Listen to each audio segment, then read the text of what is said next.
Then we'll come to order. Mr. Panetta, please call the roll. Bridges. Buckner. Present. Coleman. Cook. Coram. Danielson. Good morning. Donovan. Finberg. Fields. Gardner. Janal. Gonzalez. Hanson. Heisey. Holbert. Hawkes Lewis. Kirkmeyer. Polker. Lee. Liston. Lundeen. Moreno. Did you see Moreno? Moreno. Oh, my fault. Pedersen. Piola. Rankin. Rodriguez. Here. Scott. Here. Simpson. Smallwood. Sonnenberg. Story. Winter. Woodward. Zenzinger. Mr. President. Here. With 35 present, 0 absent, 0 excused, we have a quorum.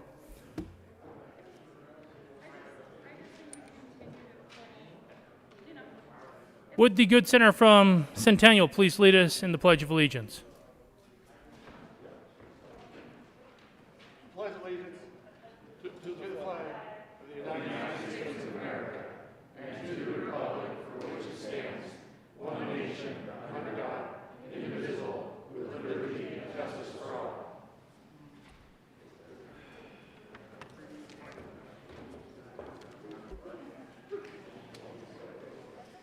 Approval of the journal.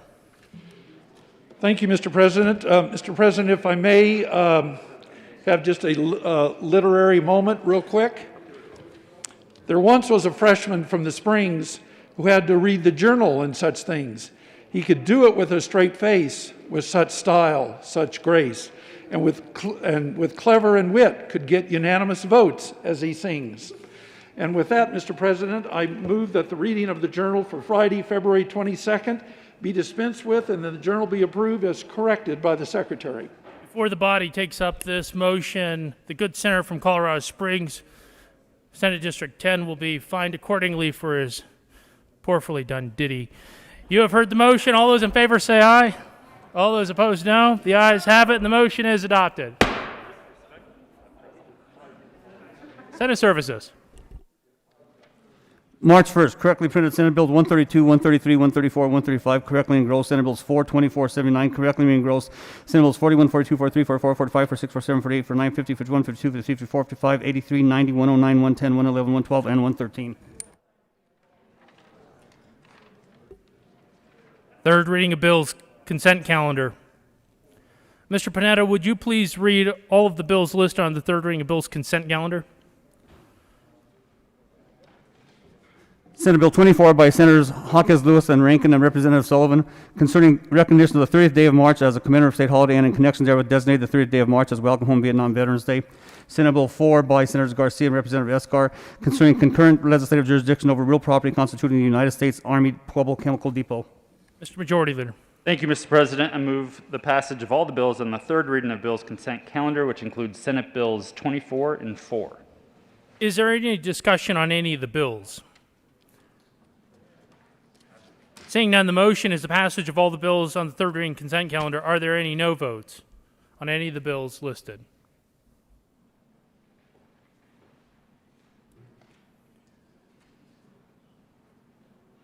With a vote of 35 ayes, 0 noes, 0 absent, 0 excused, Senate Bill 024 is passed. Co-sponsors, Senators Sonnenberg, Gonzalez, Gardner, Story, Woodward, Lundin, Coram, Janal, Buckner, Danielson, Fields, Simpson, Scott, Colker, Bridges, Coleman, the Minority Leader, Cook, Kurtmeyer, Ferriola, Smallwood, Heisey, Liston, Zenzinger, Hanson, Winter, Pedersen, Lee. Please add the President.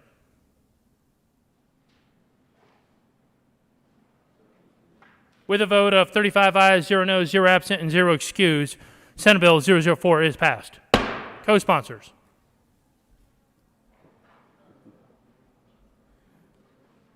Senators Priola, Rankin, Heisey.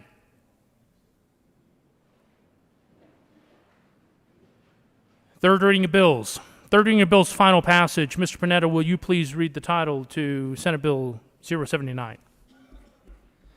Senate Bill 79 by Senator Sonnenberg, Representative Pelton, and Valdez D. concerning the sale of animals for consumption to informed end consumers in a manner that exempts the sale from certain laws. Senator Sonnenberg. Thank you, Mr. President. I move Senate Bill 79 on third reading. Is there any discussion? Senator Donovan. Thank you, Mr. President. I wanted to speak to this bill today on thirds because I didn't get the chance to comment on seconds. So my family's ranch up in Eagle County was established by the Homestead Act, the original portion of it. Since then, it was grown in pieces and parts over the decades. In its earliest days, the portion that was homesteaded by the Homestead Act raised iceberg lettuce. That iceberg lettuce was harvested at the end of the summer, put on the train in Wolcott, sent up to Leadville, and the family loaded up their supplies, everything that they owned. They got on a wagon and would meet the train in Leadville, sell the lettuce in the booming town, and spend the winter in Leadville where their kids could go to school. This was repeated year after year. That's how my ranch got started. It also has been, as far as we can tell, almost entirely run by women. They were, because tragedy struck or whatever the circumstances of the years was, it's always been run by women, even if the name on the title didn't always reflect that.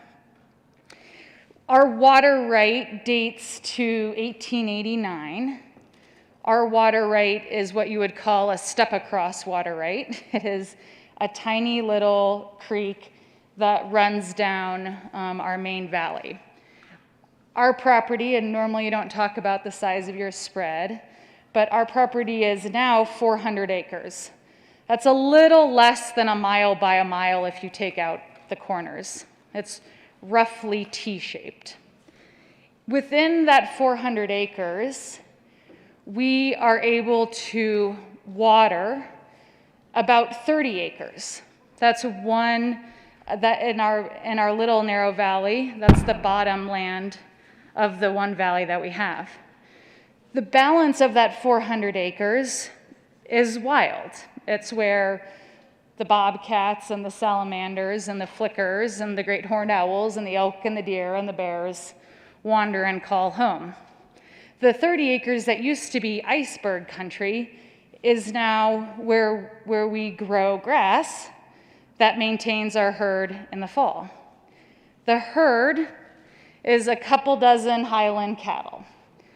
They're great comical beasts that have great horns, lots of fur. They look more like a Muppet than perhaps your average looking breed of cattle. And they are slow to mature. They're grass-eaten, wander up steeper hills than any of our slayers ever did, eat aspen, eat willows, eat everything they can. And so they're a great fit for our little property. Where am I going with all this? Our property has changed over time. The economy has changed over time. There is no longer the ability for our ranch to survive on selling iceberg lettuce. That is not a reality that our ranch could handle. I would not be able to pay the bills. I would not be able to buy new tractor tires every few years. I would not be able to afford the hay that I have to feed animals because our ranch is at over 8,000 feet. We also have a number of gardens where we raise everything you can raise at that altitude, which is limited, but it's fantastic what we grow. And we sell that at, I would say, top dollar to restaurants, private chefs, and the community that surrounds us. The community that now surrounds us, if you're familiar with the area, is Cordillera. Cordillera is a recent development that came in the 80s. And if you can find a house in Cordillera that is under $1 million, then I don't think you're actually looking in Cordillera anymore. It's a high dollar, second home, primary home ownership, and golf courses. They would love to have 400 more acres to build on. 400 more acres that would be spotted with luxury homes, heated driveways, and manicured lawns. Not the best place for bears or bobcats or salamanders. And so my 400 acres was established by the Homestead Act that we just consider ourselves the current tenants of, to pass it along to someone else at some point so that hopefully they can too ranch with homesteading practices. Can't survive on iceberg lettuce. We have to raise cattle. Also imagine what the property tax on 400 acres just down the road from Vail would be if we weren't able to maintain agricultural status by raising cattle. And so this bill is really meaningful to a property, particularly of my size. On a really good year, while I'm still trying to be a lawmaker and trying to be a rancher, on a really good year, I'm gonna sell 6 head of cattle for slaughter, right? But that makes or breaks my year. That makes the difference of if I can maintain that place as a ranch. And so this bill is meaningful because it starts to make each cow make a little bit more money. It lets each steer pay back a little bit more into the ranch. So I wanted to give some color and some history to what this bill means for a rancher like myself, but also what it means that we can maintain 400 acres in the high mountains of the Rockies just down the road from Vail as a place that still is open, still has a water right flowing, and still is more than just a ranch, but also a natural environment that is preserved through the act of ranching. Now, I'm one side of it, but ag is one of the most welcoming and broad businesses that I know. Everyone is welcome in ag if you pursue it. And so I think that I don't want to oversimplify what ag can be, right? I painted a pretty romantic picture there. But if you take, here's 3 trade magazines, Successful Farming, Drovers, Farm Journal. I'm just going to take one and read you what's in Successful Farming.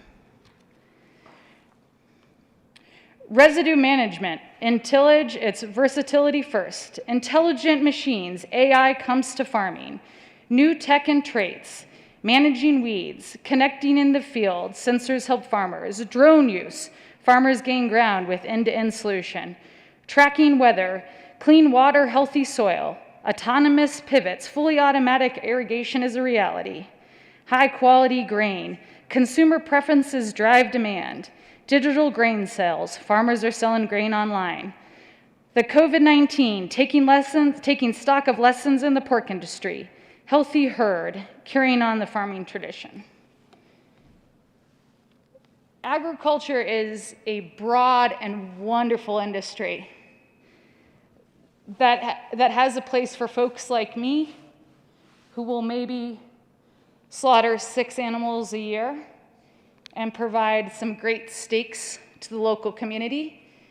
And it goes all the way up to entire trade magazines that are talking about the most technologically advanced ways to feed the world. And this bill provides a pathway for us to all continue to exist. So I want to thank the sponsor for bringing it forward. And I will also like to be, I would also like to be recorded as a 17C. The good senator from Vail will be recorded as a 17C. Having no further discussion, are there any no votes?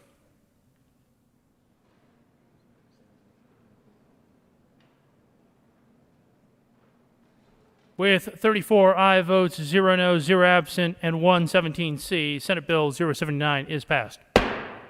Co-sponsors, Mr. Minority Leader, Senators Simpson, Fields, Winter, Scott, Gardner, Kirkmeyer, Danielson, Hawkes Lewis, Kolker, Quorum, Gonzalez, Buckner, Story, Liston, Briola, Smallwood, Rankin, Janal, Heisey, Lundin, Cook, Woodward.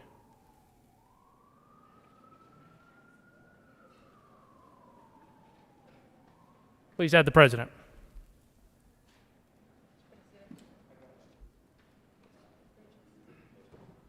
Please add Senator Bridges.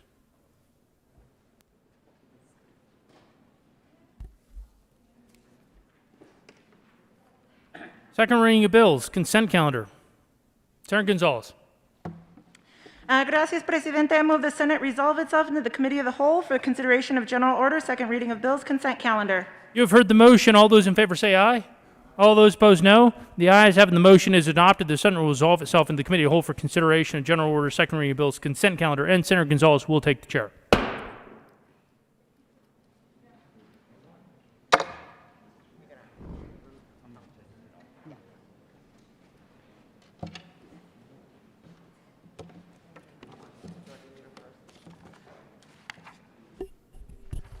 Mr. Majority Leader.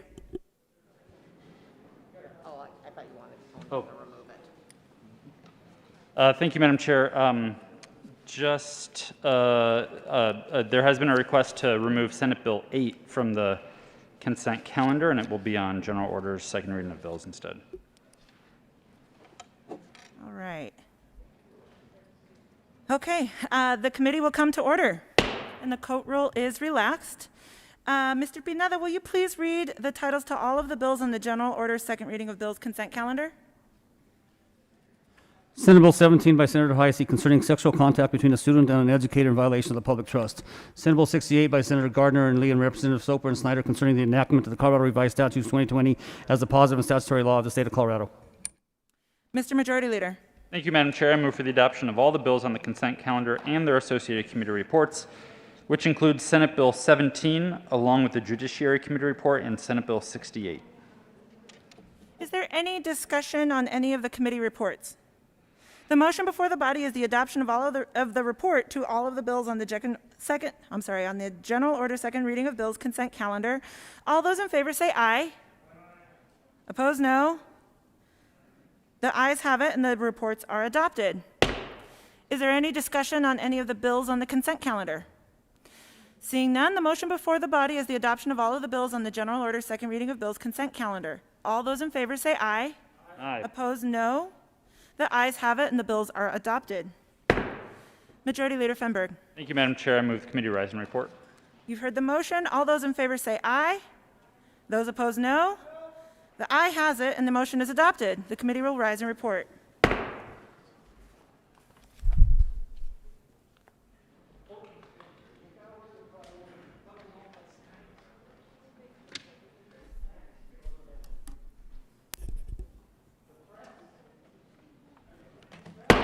The Senate will come to order. Senator Gonzalez. Thank you, Mr. President. The committee has had a number of bills under consideration. Mr. Pineda, will you please read the report? Mr. President, your committee of the whole begs leave to report has had in consideration the following attached bills being the second reading thereof and makes the following recommendations thereon. Senate Bill 17 as amended, Senate Bill 68 passed on second reading and ordered engrossed and placed on the calendar for third reading and final passage. Senator Gonzalez. Gracias, Presidente. I move for the adoption of the report. The motion is for the adoption of the committee of the whole report. Are there any no votes? With a vote of 35 ayes, 0 noes, 0 absent, and 0 excused, the committee of the whole report is adopted. Senate Bill 017 as amended and Senate Bill 068 passed on second reading, ordered engrossed, placed on the calendar for third reading and final passage. General order, second reading bills. Senator Gonzalez. Gracias, Presidente. I move the Senate resolve itself into the committee of the whole for the consideration of general order second reading of bills. You have heard the motion. All those in favor say aye. All those opposed, no. The ayes have it, and the motion is adopted. The Senate will resolve itself into the committee of the whole for consideration of general order second reading of bills, and Senator Gonzalez will take the chair.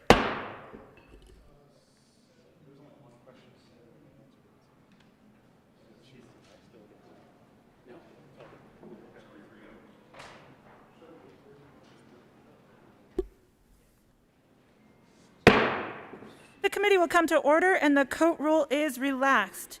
Mr. Pineda, will you please read the title to Senate Bill 20? Senate Bill 20 by Senators Hansen and Heisey, Representatives Valdez A. and Soper, concerning the valuation of property related to the renewable energy for purposes of property tax.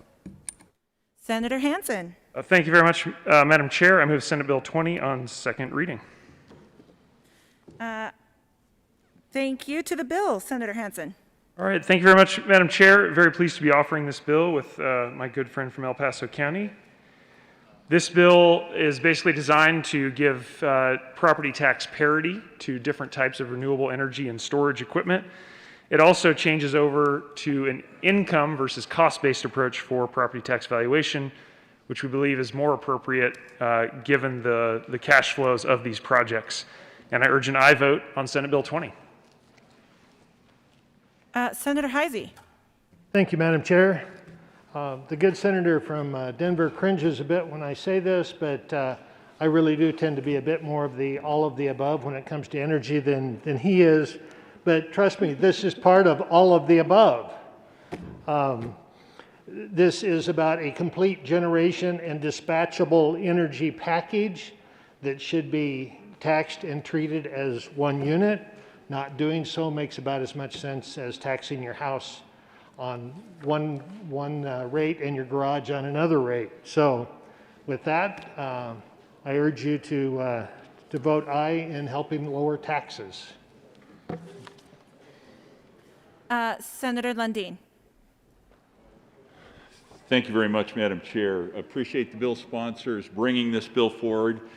We talked about it a little bit in committee, and I would just raise for the edification of the body some of the questions that I raised in committee.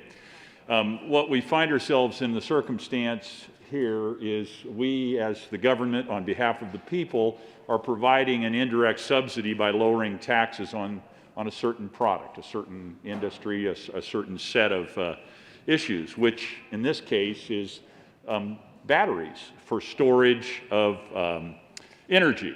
And as we've watched the green revolution roll across the globe, we've seen certain disruptions in the evolution of the green revolution. When government intrudes, government takes a step in and says, here, we're going to subsidize this. And sometimes it works out well, and sometimes Solyndra, it doesn't work out so well at all. things go the wrong way. We find that we've spent a lot of the taxpayers' money on behalf of something that just doesn't have economic utility. The question that I'm getting to, and the question I've asked of the sponsors, is since we are putting the taxpayers in the economic equation, essentially providing a reduction in taxes that would be money that would come in for other uses for government on behalf of the taxpayers, into this equation, what is the long-term, the total all-in cost associated with the product? And the product, again, is batteries. And the question is, what happens then to those batteries at the end of their useful life? Is there an economic value? Will the batteries find their own way to recycle? Will they find their own way by virtue of the value that they bring into an economic clearing circumstance? Or will we have subsidized the creation of a toxic waste problem? So I characterize it in very stark terms to give the bill sponsors plenty of latitude to describe what's going on. But the question is, since we're choosing to invest in this in a certain way, are we investing in something that will cost us money on the back end to have to clean up? And I give the bill sponsors the opportunity to answer this very broad and starkly worded question. Thank you, Madam Chair. Senator Hansen. Oh, thank you very much, Madam Chair, and I appreciate this opportunity very much from the good senator from Monument. Try very hard to avoid hyperbole here at the well. I think we should do that in this case as well. This is not the creation of a toxic waste dump. In fact, there is a huge amount of investment right now in recycling infrastructure for lithium-ion batteries.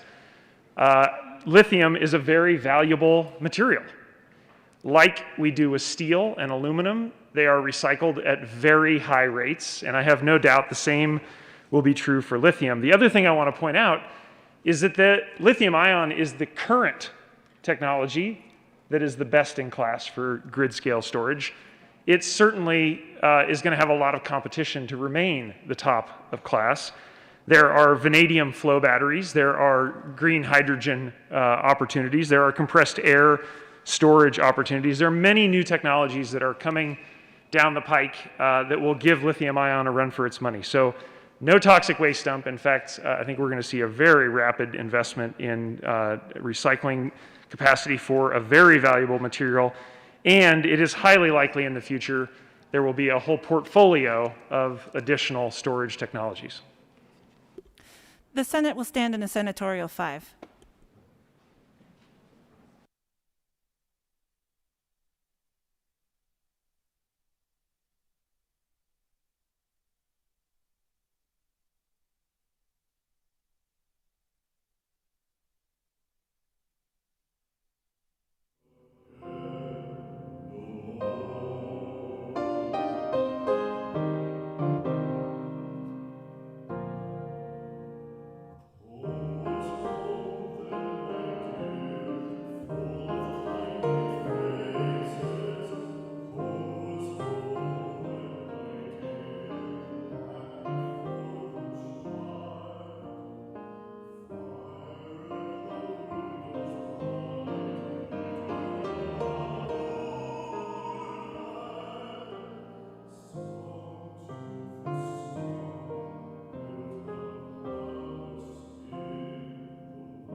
Senator Heisey.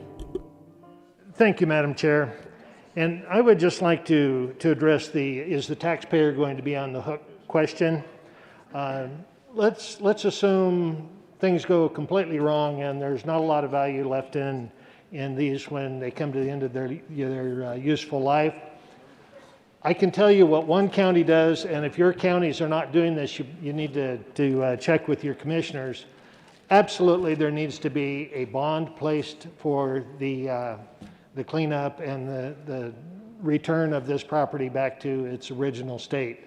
I know in El Paso County that is standard operating procedure, so the taxpayer will not be left on the hook, and I have no doubt that that's being done statewide by the commissioners as they address it in their land use process.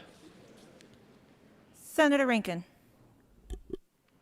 Thank you, Madam Chair. And my question is just goes to a little bit different consideration, I suppose. But why is this why does it only address storage for energy generated by renewable sources? I mean, there are other sources of generating electricity and will be for 40 years or so. And so what about, electricity generated by other than so-called renewable? And how about other storage facilities like pumped hydro? I mean, are we really looking at the issue of storing energy here, or are we looking at more subsidy for renewable energy? Senator Hansen. Thank you very much, Madam Chair. And to my good friend from Carbondale, I want to be clear, battery storage is used at the grid scale for storing any energy the grid needs to be stored. And so right now, Colorado has a mix of different generation technologies. That mix is changing over time. And our ability to deliver electricity reliably and at low cost depends on additional storage capacity. And so this bill doesn't make any statement one way or the other. It just says that we should have the same tax treatment for storage as we do the other equipment that is often next door to these projects.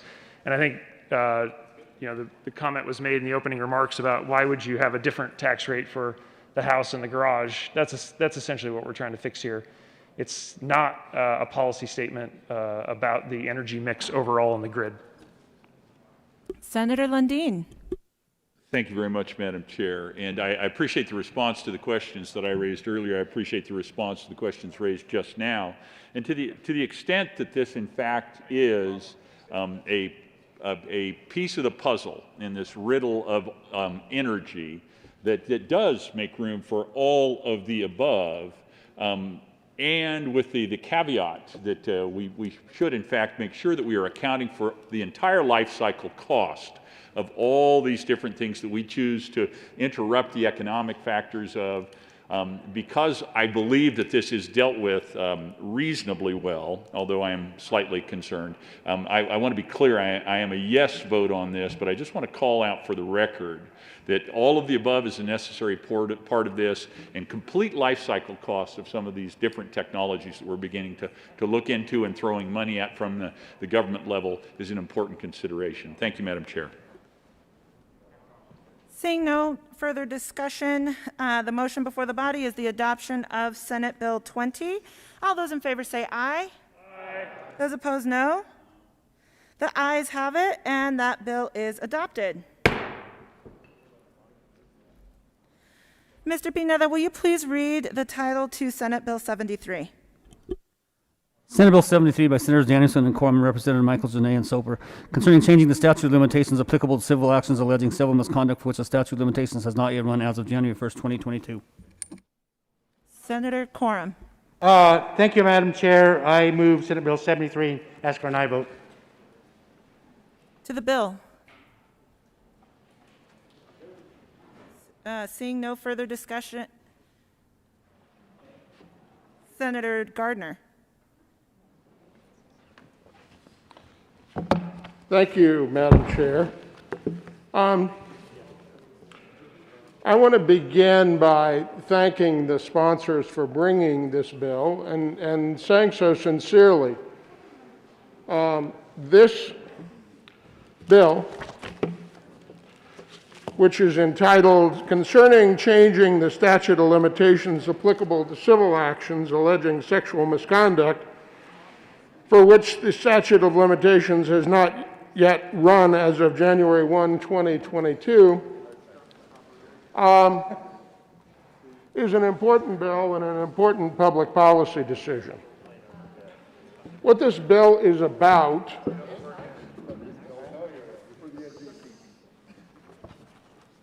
is apparently nothing terribly important because we can't get the attention of members on the floor, Madam Chair. Thank you, Senator Gardner. Thank you, Madam Chair.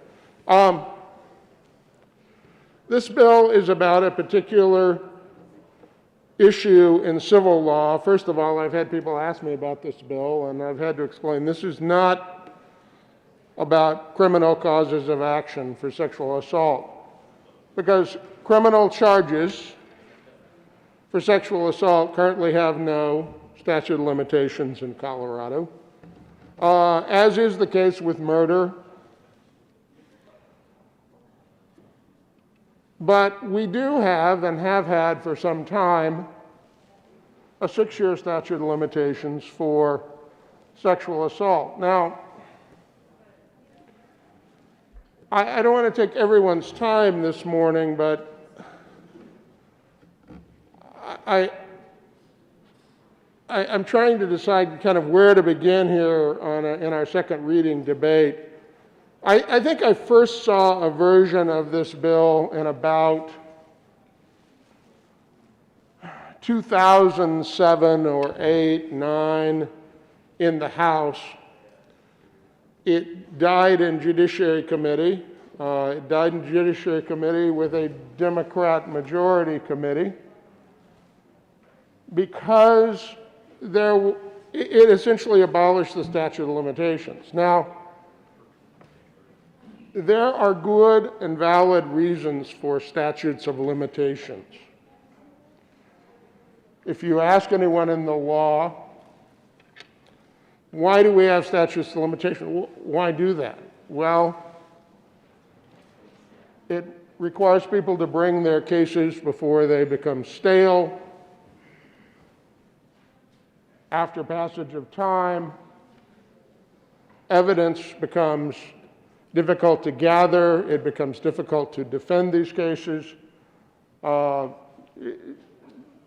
enough, it is difficult to pursue them as well, but it is difficult to defend these cases. Likewise, there is a sense in the law that there ought to be a time, even in the criminal law, mind you, that there ought to be a time at which a defendant can no longer live with something hanging over their head. Now, as we have dealt with sexual misconduct, sexual assaults over the years, we find a phenomena, it's a very real phenomena, of those who are victims, particularly as children or young adults, but anyone can be susceptible to the difficulty of coming forward, the trauma, embarrassment, any number of things. And so it has led us across the country to have this debate. Should we extend the statute of limitations for sexual misconduct for civil cases? Again, to be clear with everyone, we have already done that in the criminal law. And you say, well, and as I hear proponents of this bill say, well, we already did that for the criminal law. Well, there's a difference. The difference is that criminal cases must be proved beyond a reasonable doubt. And that is a very, very high standard of proof. Civil cases need only be proven by a preponderance of the evidence. And the preponderance of the evidence is just the jury disbelieves one just a little bit more than the other. And so there are differences and reasons that you would have a different statute of limitations. Now, I philosophically have difficulty with the notion that there would be no statute of limitations for a cause of action in the civil arena.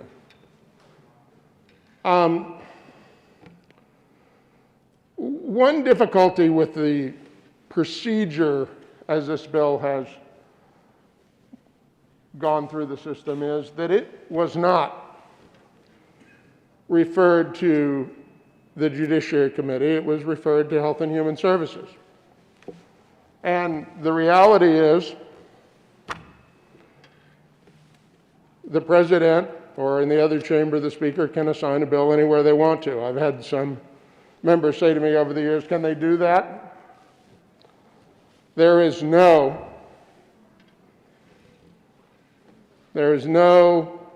check upon the presiding chamber official's ability to sign a bill wherever they deem fit. So it was assigned to Health and Human Services, and a lot of questions didn't get asked, and a lot of things didn't happen. I had a colleague who serves on health ask me a lot of questions and did more teaching of tort law than I have since I taught the tort law to undergraduates at the Air Force Academy 30 plus years ago. And it seems to me that the policy questions here are best dealt with in the Judiciary Committee. After all, the bill title is changing the statute of limitations applicable to civil actions, etc. Not Health and Human Services.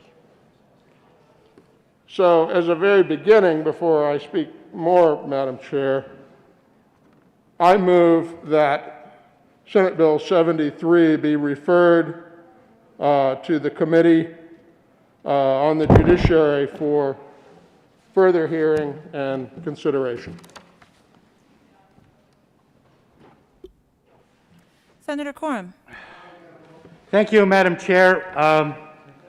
I would not want to debate law with a simple country lawyer from Colorado Springs. But I myself have a PhD in the School of Hard Knocks. And I will talk about trauma and abuse of children anytime you want to bring that up. My question, listen, my question is a 6-year-old child that is molested, statute of limitations is 6 years. Is that child less molested after 6 years? No, they are not. They carry a burden through their whole life. And frankly, many times, far too often, that life is cut short by suicide. The burden is too heavy. The burden is too heavy. Just to give you some facts here. A recent study, the average lifetime cost of victims was $282,734. That's for counseling, medications, everything. $122,000 for a rape victim.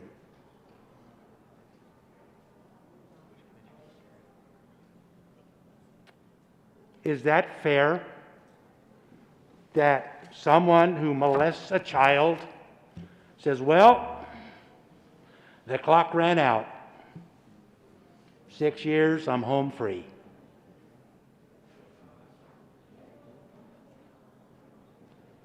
Not in my world. I think it's far too important that we stand up and speak for these victims of abuse. I asked the question last year, if not now, when? The time is now. Ask for a no vote. The motion before Senator Gardner. Thank you. Well, I appreciate the senator from Montrose and his remarks about this issue because I think they need to be discussed and there are pro and con to them. But the matter before the chamber at the moment is not whether we should pass Senate Bill 73 on second reading. I made a motion to refer this bill to the Judiciary Committee to discuss the things that the senator from Montrose raises, because they are important, but to consider all of the things. For instance, I'm not going to ask the senator from Montrose or the senator from Wheat Ridge to explain to me what this language means and what the implications of it are. Where we have changed language on page 3, lines 5 and 6, where we do away with the statute of limitations altogether, and we say any civil action based on sexual misconduct, and say, including any derivative claim. Including any derivative claim may be commenced at any time without limitation. So, what's a derivative claim, you may ask? Well, a derivative claim, just in the interest of time, and because I don't remember much from law school twice 40 years ago, but I do remember what a derivative claim is. It's a claim that is not the principal claim or the primary claim. So someone who is an employee of a nonprofit, a church, a school, commits sexual misconduct of the most grievous and heinous sort. That's not for debate here. It need not be debated. Against a 10-year-old child. And 40 years later, that 10-year-old child is now 50. And after dealing with this all of their life, and there's no doubt. I mean, the things that the senator from Montrose cites are true.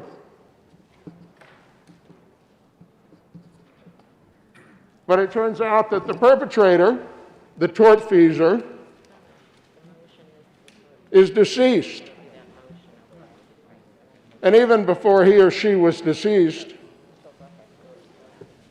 they had no assets or money anyway. So what do? Well, you pursue a derivative claim. You say, oh, the employer of that individual is responsible. Under a doctrine referred to as respondeat superior, but simple country lawyer, I never knew what that meant. Other than you employ them, you're very often responsible for the things they do, even if you didn't know about it. And there's even some nuances about whether a claim's derivative or whether it's a negligent supervision claim and so forth. But what this bill seeks to do is to ensure that that nonprofit organization, that church, that disability services organization will 40 or 50 years later be responsible for something that they can't gather the evidence on. Those records are long gone. The people who were associated with it are nowhere to be found. But they have the deep pocket. They have the insurance policy. And again, the perpetrator may well be in a nursing home or deceased. Nobody wants them to escape responsibility. That's not what this discussion is about. At least for me, it is not about them escaping responsibility. This is about derivative claims. It is about what is fair in those organizations that will potentially also be held responsible, their ability to defend these claims. A discussion that needs to be had, and it needs to be had in a committee that's knowledgeable of such things so that we can discuss them. I have no intention of not changing the statute of limitations in the state of Colorado. I've come to the conclusion that we need to extend the statute of limitations. Now, when we do, it will be extended far more than any statute of limitations for anything in the state of Colorado, because today, the longest statute of limitations for any other tort that we have is 6 years. Now, there's the disability issue of a child, and the statute doesn't start running against them until they hit the age of 18. So it could be sort of in a practical way, it could be theoretically 18 plus 6 right now, 24 years. But, you know, these things tend to happen when children are 7, 8, 9, 10. So you get 10 years plus 6. It is already sort of as a practical matter at 16. We could extend it, and we will discuss that. And I will discuss that if this bill is referred to the Judiciary Committee, where it can be discussed based upon the policy, pro and con, because there are pros and cons to this. It is a difficult decision, and the law makes difficult choices.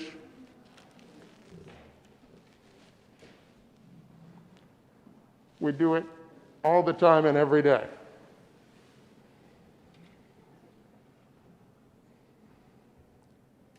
But it needs to be done in a committee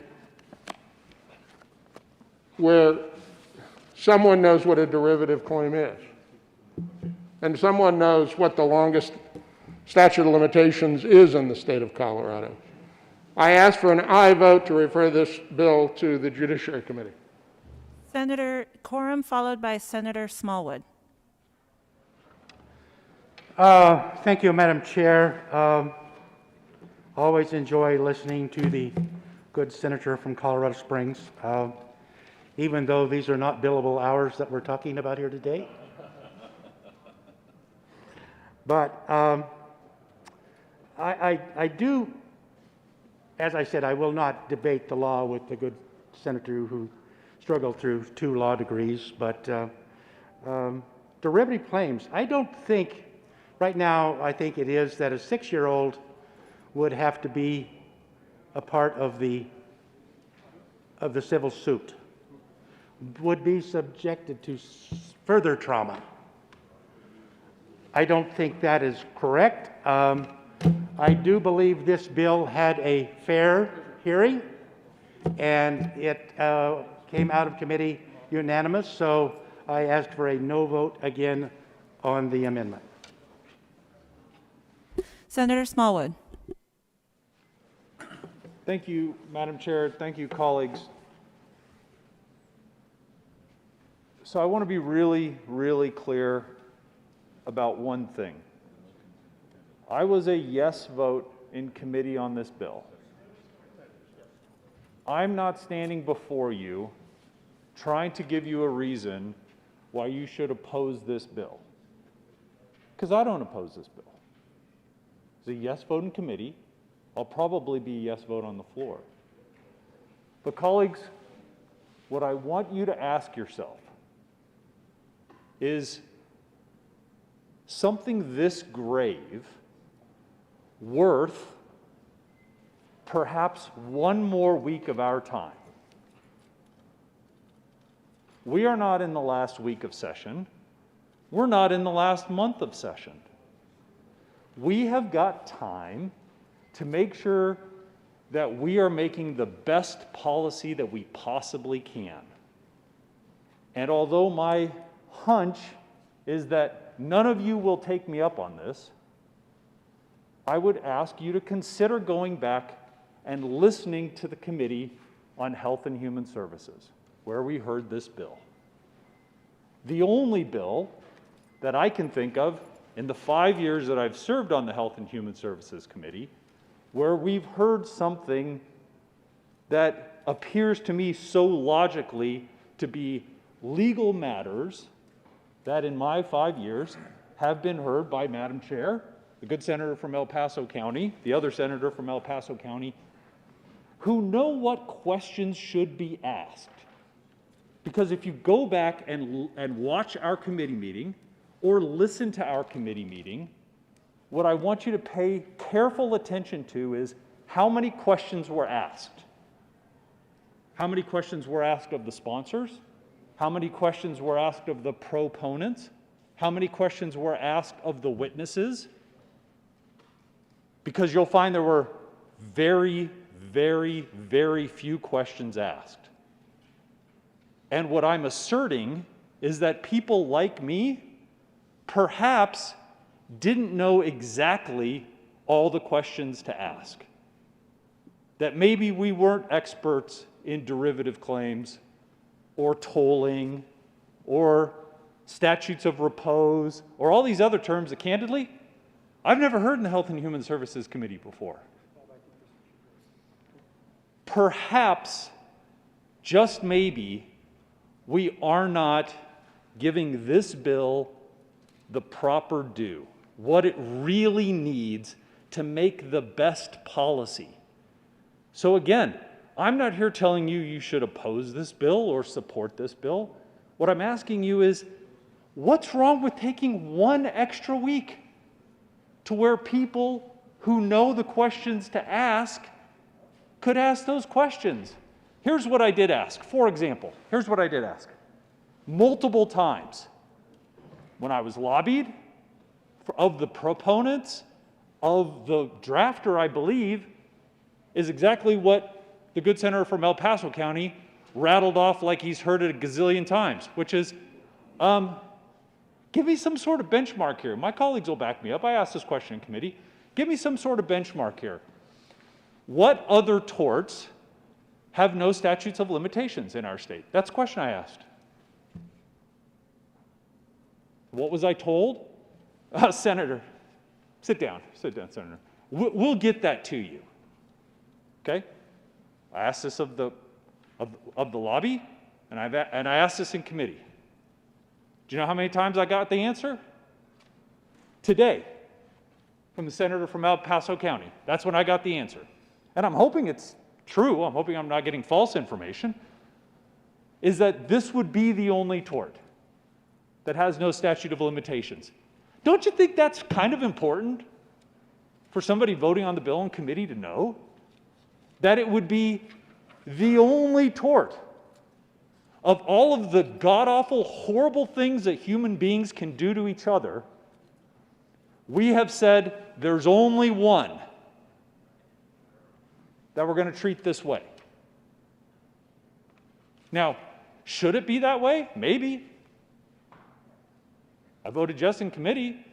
I don't know that I'd vote no on the floor if that came, that we decide that this is going to be the only tort. But again, colleagues, that's not my point. My point is, how come nobody else was able to respond to my question in committee or before committee?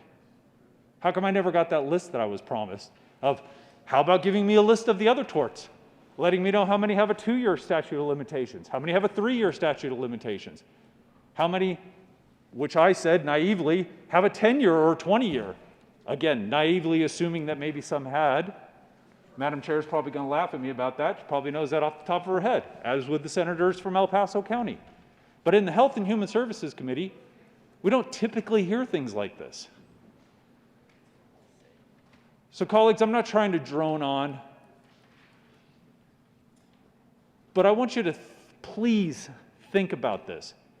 If we're going to make the best policy that we possibly can, We've now heard this in the Health and Human Services Committee. You know where all the members stand on this. Can we maybe take one additional week to have other folks ask these kind of questions? The kind of folks that ask these questions in virtually every committee meeting? Or is there some reason why the answer is no, we cannot take 1 week. We can't spare another minute, not another second. We've got to get this done in, what are we, the third week of session? We've got to get this done right this very second, as opposed to taking one more committee meeting, maybe making law a little bit better. This came out of committee unanimously. Again, we're not opposing it. That's all I'm asking. So thank you, Madam Chair, for indulging me on this. Colleagues, 1 more week, maybe good for the people in our state.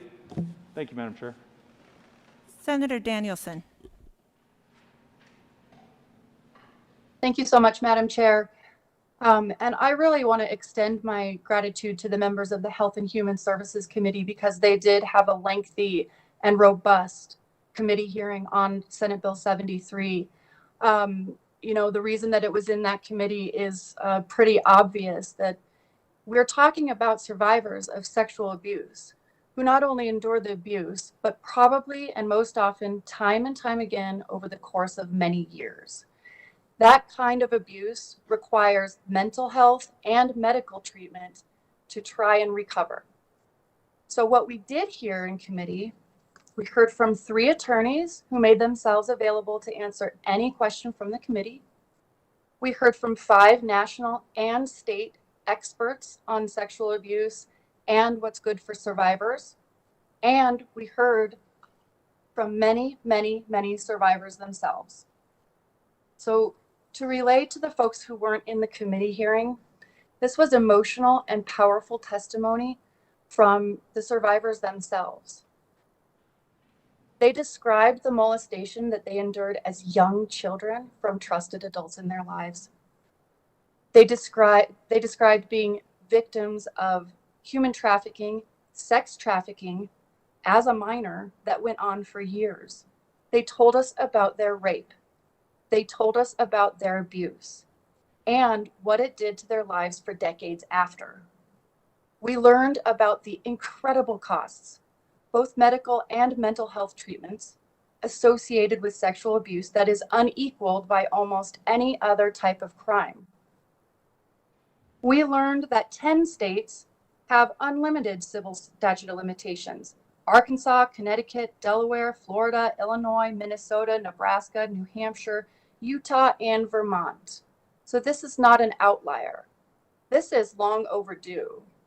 Why send it unnecessarily to an additional committee? Because we've already had the debate, the committee voted, and we're here before you today. We heard the testimony that would be in a duplicate hearing, but probably most importantly, the reason that we're here today about this bill is because of the survivors that came to the Capitol that day to tell their stories. Why would we intentionally put them through the trauma of relaying their experiences again in public to the legislators in a different committee when we've already asked that and it's been done? The members on the committee have my gratitude because they were there to listen and learn and hear from these folks and believe them when they explained the abuse that they endured and what it meant for them in their lives. They did a lot of work. They did their research on the bill. They were prepared to ask questions and respond in committee. And that was an emotional committee hearing. So I urge a no vote on this motion. It's unnecessary. We've done our work. The committee hearing had their time. The committee members did their work. The survivors had their say. And it is time for a floor vote. I also want to highlight that why can we not wait another week? Because this bill has been in the works for decades. They have waited quite long enough. We have failed them as a legislature. It is far overdue that we take this step forward and do what's right for the survivors and pass the bill. I urge a no vote on the motion. Senator Janal, followed by Senator Lundin. Thank you, Madam Chair, and I do believe that the good senator from Jefferson County has echoed a lot of what I would like to say about this bill, and I too believe that Senate Bill 73 should pass through the Health and Human Services Committee and move on to the floor like it is right now instead of going to Judiciary. This is about health care. As was mentioned before, the cost of a child and an adult sexual assault from victims in society to perpetrators in institutions looks at a lifetime cost for that victim of almost $300,000 for behavioral health treatment, for medical treatment, and property loss, all sorts of loss of productivity and future wages. So it is a health care bill in regards to that. And I guess the other thing is we do understand in the Health and Human Services Committee a lot about bills like this. We may not be the Judiciary Committee, but don't underestimate the knowledge and the ability to understand what the Health and Human Services Committee sees in its committee, and this bill in particular. I just wanted to state, too, that, derivative claims, I think we all understood that it's so parents can recover damages on behalf of a child who has experienced sexual abuse, to pay for the medical and the mental health care costs associated with the child receiving the help that they need to recover from trauma. In the current statute of limitations, forces a child sexual abuse survivor to participate in a court process before they are developmentally ready to do so in order to recover damages. Given this choice, parents frequently select not to file a claim because they do not want to subject their child to the risk of experiencing further trauma and re-victimization through litigation. As I mentioned before, this is about health care. It's about health care for children, and it's about health care through the years of their adult life. So please don't underestimate the Health and Human Services Committee, and I urge a no vote on sending this bill to the Judiciary Committee. Senator Lundin. Thank you very much, Madam Chair. I stand before you as someone who served 7 years in the General Assembly, and 5 of those 7 years I brought legislation to support survivors of human trafficking, or to give law enforcement tools to cut down human trafficking, to lessen the scourge of human trafficking. To the idea of extending or eliminating the statute of limitations on this issue of sexual assault, I am a yes vote ultimately. But the question before us is, should this bill, the motion before us is, should this bill be assigned back to judiciary? And so the question of duty, our duty, falls to us. What is the appropriate way to approach this?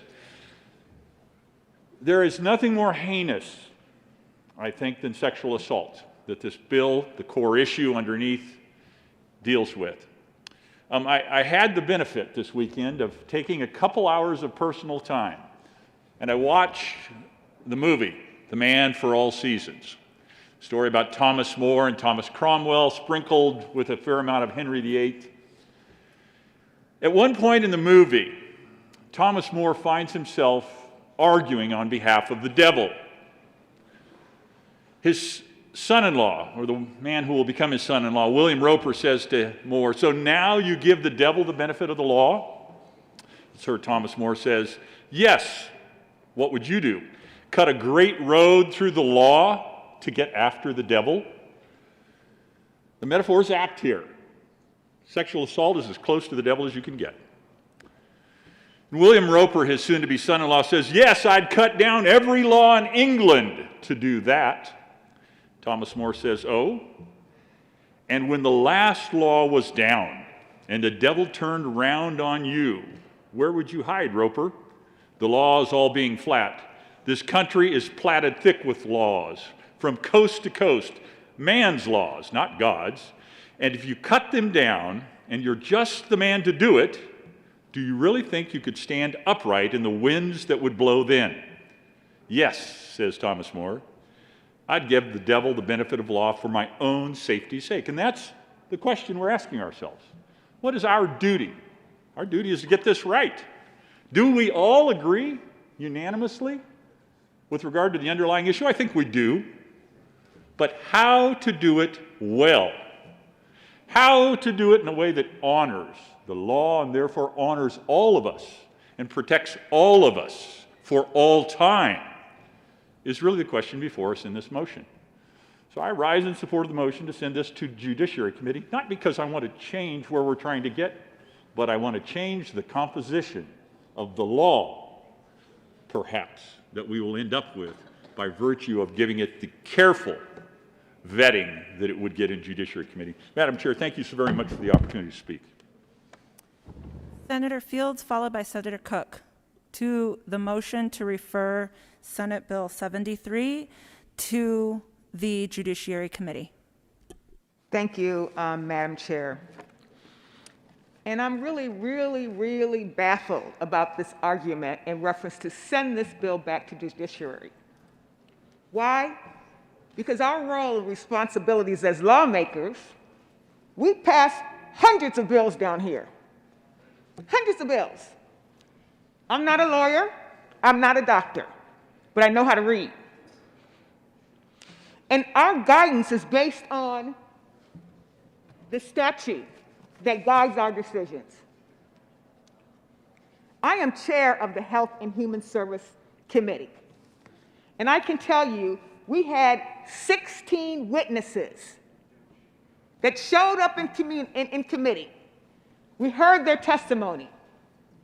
They were engaged. The committee was engaged. I heard the committee member from Douglas County said no one asked any questions. Well, whose responsibility is that?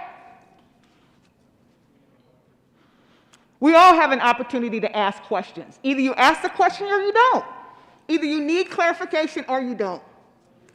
But I can tell you, just because some asked questions and some didn't mean that there was less attention to making sure that we were doing right by the state of Colorado. I don't sit on finance, but I trust them to be able to decide the appropriate funding that we need to apply to certain bills. I'm not a commissioner. I don't sit on state affairs or local government, but I know how to read. As elected officials, we all get hundreds and hundreds of bills. And our community elected us to be able to do what's right for the state of Colorado. So to try to imply that the Health and Human Services Committee did not give a fair and just committee hearing to address the civil action statute of the limitation, the sexual assault limitation, it's false. I used to sit on judiciary. I've never been a lawyer, but I know how to read statute. And I want to do what's right for the state of Colorado. And we all want to do what's right for the state of Colorado. And we don't have to be a lawyer. Have you looked at the qualifications to be a lawmaker in the House or the Senate? It doesn't say that you need to be a lawyer. You just have to be engaged in your community and lend voice to issues that are impacting your community. Now, I've ran several bills as it relates to the statute of limitations. I know the statute very well. So I'm asking you, members, vote no on moving this bill back to, I think it's judiciary. Why? We spent a lot of time on this. And I have confidence in my committee that we did the right thing. We evaluated the merits of this bill. And I believe it's appropriate that we eliminate the statute of limitation as it relates to civil action. It came out of committee on a unanimous vote, 7-0. If you had questions, you should have advanced them then. If this was a concern for you, you should have advanced that issue in committee. I would have said at the time as chair that the president decides and determines where bills are assigned. And if it would come up, I would say no. The decision has been made, and the president has decided to assign this bill to our committee. And I would never undermine his authority, because I believe that we have capable, competent lawmakers in our committee to be able to read the merits of the bill and make the right decision. And decision came out of committee 7-0. 7-0. And you want to send it to another committee? The committee members on both sides, Republicans and Democrats, decided that this bill should pass on a unanimous vote. And here we are talking about sending it back to judiciary. Because there's lawyers there? I don't know how many lawyers on, maybe 2. We have none on Health and Human Services, but I can tell you I know how to read, and I know how to make decisions that's good for the state of Colorado, and I've been doing it for 11 years. And I believe my credentials are just as important as a lawmaker, as a lawyer. So members, no. Don't send this back to judiciary. It's already been decided. Senator Cook. Thank you, Madam Chair. Well, I am a member of the Judiciary Committee, and I rise in opposition of this motion. We've heard this bill several times in years past, or bills like it. And I guess I supported the senator from Douglas County last week because I was as surprised as anyone that this bill was going to Health and Human Services and not Judiciary. And when the senator asked about having it moved to Judiciary and for committee last week, I supported that decision. But it went to a committee, and it had a fair hearing. This is the first I heard about it this morning, and the first I believe the bill sponsor heard about it this morning, that there was going to be a motion made to send it to Judiciary. But here we are on second readings discussing it, and there's a process that we follow here on second readings. If we don't know what a derivative action is, a good senator, attorney from El Paso County can run an amendment and educate us on what a derivative action is. Then we could debate it here on the floor. We have a process of running amendments all the time. And this was the place to do it. We could discuss this on the floor. We can discuss the merits of the bill through second amendments, through amendments on second readings. And I'm sure the good senator from El Paso County has an amendment ready to go if this fails. And then we'll all learn about how he'd like to change the bill. And we can proceed from there and take a vote and move forward, because this bill is long overdue. Like you said, we've heard it in Judiciary several years, and I think we need to move on.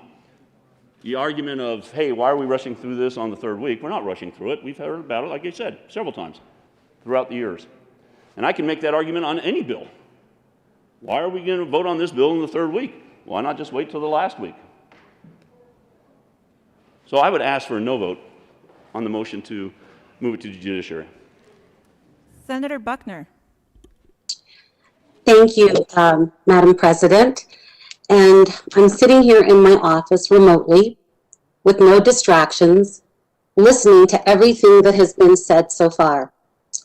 And as a member of the esteemed Health Committee, I have to say something. I was on the Health Committee in the House for 5 years. Now I'm on the Senate House Committee, and so happy to be there. Today, it sounds like we are being told, as members of this committee, that we didn't ask enough questions, that we didn't do our job. This is insulting. We did our homework. Each of us did our homework individually. And then many of us talked to each other about the merits of the bill. I have a lot of attorney friends that I called to make sure that I did not misunderstand any of the intricacies of this bill. I had a long list of questions. All of my questions were answered during the hearing with the expert lawyers that were there who specialize in this realm. You know, sending this to judiciary with those survivors having to testify again, were you there watching them cry? Were you there hearing their amazing stories that were very difficult for them to express? You want to put them through this again? This is not a new law.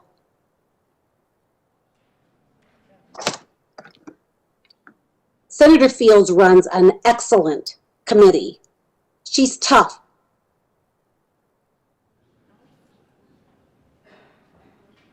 So I am urging you to not send this bill to judiciary. We did our jobs. Now you do your jobs. Thank you. The good senator from Arapahoe County inadvertently gave me a promotion. I am the chair of this committee. And also, I will encourage all members in the body to refer to the good senators from their respective hometowns. Senator Gardner, please. Thank you, Madam Chair. Well, I had hoped to avoid taking everyone's morning and afternoon here. I understand that there are other things that we would like to do today, which was the purpose of this motion.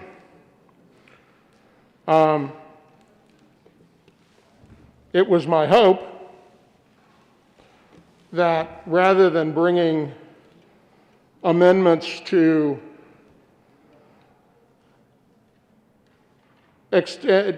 shorten this to 20 years, plus the disability period, which might make it run nearly 40 years, or 10 years, to remove derivative claims, and to do all of those things, and to do them here in the Committee of the Whole, where we can have unlimited debate, and once I come back and do that, we can read all of this in detail, and I can explain all of the terms to everyone. I had hoped we'd just send it to judiciary where we could do that on an afternoon. But the senator from Greeley wants it done here.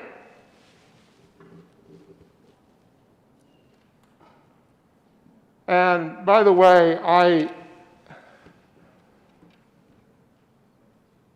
really am upset, and I truly am upset at the inference, not the implication on my part, but the inference that has been drawn that somehow my asking to refer this to the Judiciary Committee has somehow impugned the Committee on Health and Human Services, or said that they didn't do their job,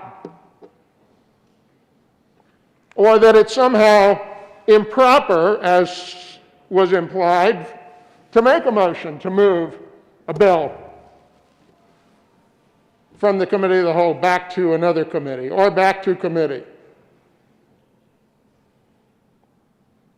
I had someone come and ask me if I could make such a motion, but it is in order, and there's even a little cheat sheet for this motion. So I hope I'm not inferring anything from the implication that was made that I have done anything improper by asking for this process to be used in accordance with its rules.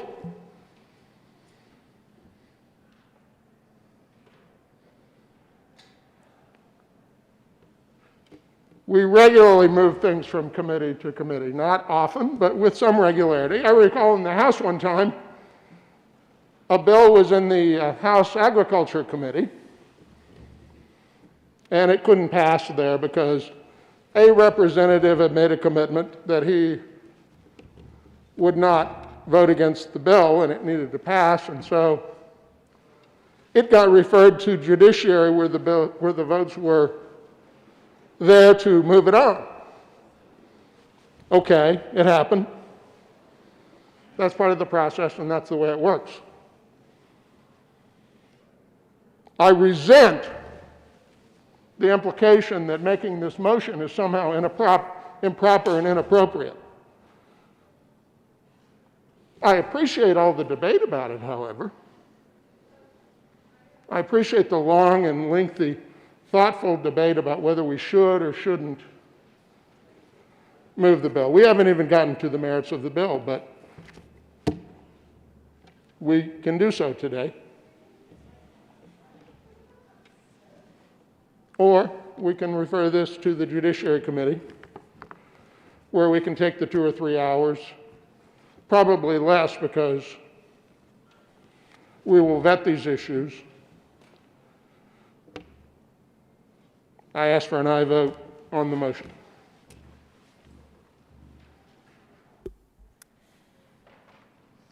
Seeing no further discussion, the motion before the body is to refer Senate Bill 73 to the Judiciary Committee. All those in favor say aye. Aye. All those opposed say no. No. No. No. The noes have it. The motion fails. To the bill. Senator Gardner. Senatorial 5 has been requested.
Senator Gardner.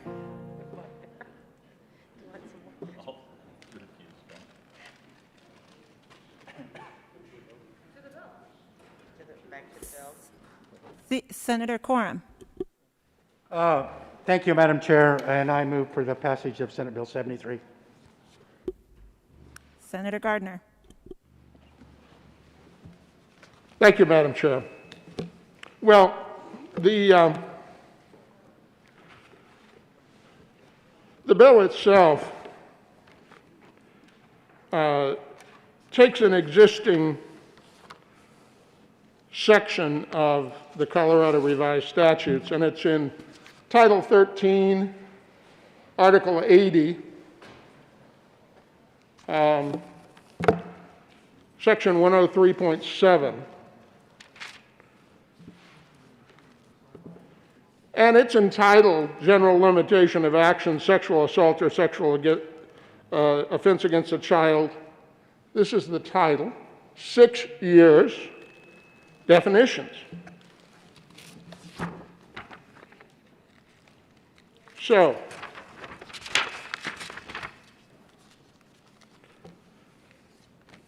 what does it do? Well, the first thing it does, the bill, page 2, starting under section 1, lines 4 and 5, it says, it changes language really to general limitations of action, sexual misconduct, third-party liability. Now, 103.7 doesn't have any title about third-party liability, but the bill changes it to that. Who are third parties? Well, and again, I'm going to say this. I thought my friend and colleague, the senator from from Monument, inside joke, was eloquent in expressing all of our views about the heinousness of these actions. The proponents of the bill, the sponsors of the bill, I don't disagree with any of their characterization and aberrance, abhorrence of those actions. But now we're going to pull in third parties. Now, a third party might be an employer. In a youth group situation or a sports team situation, it might be a co-leader, an assistant coach, the lead coach, head coach, with an assistant who performs that, who commits these acts. And what do we do here? Well, we say, notwithstanding any other statute of limitations specified, and we just do a little sleight of hand to do some drafting cleanup. Article 80, or any other provision of law that can be construed,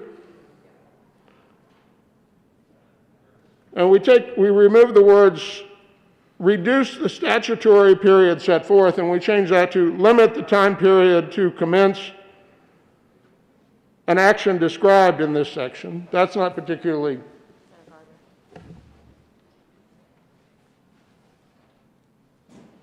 Madam Chair, if I may.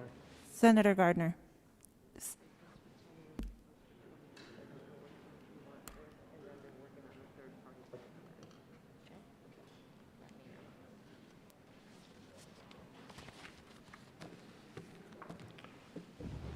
Senator Gardner. Thank you, Madam Chair. So,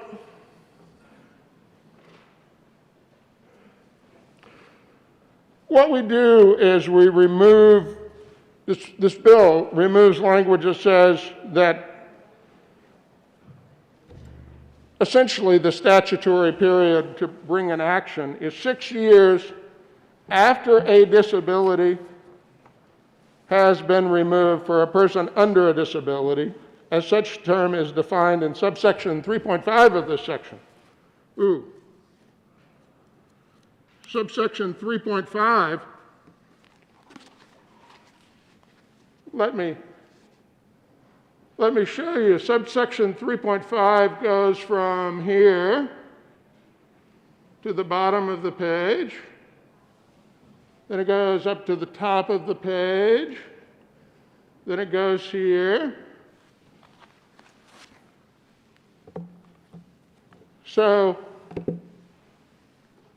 just to make sure you all understand it, I think I could read to you what a person under disability is. It's a very simple thing. It only takes essentially one page of this fine print to describe what a person under disability is. I'm sure everyone understood that in the Health and Human Services Committee. And if they did, they are better legislators than I, because I would have had to reread it not once but twice.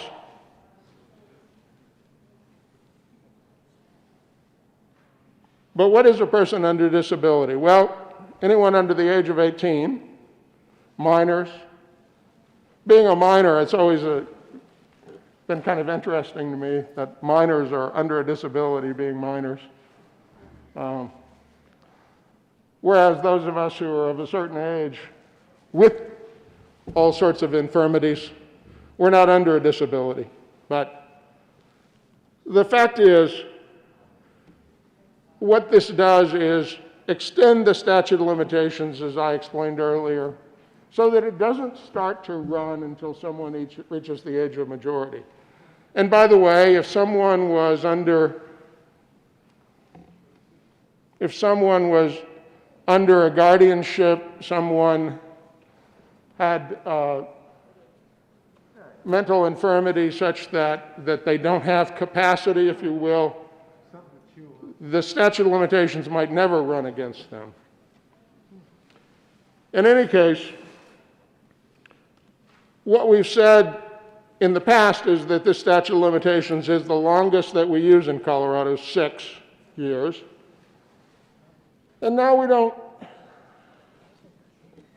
think that is appropriate, and I think there is broad agreement about that. But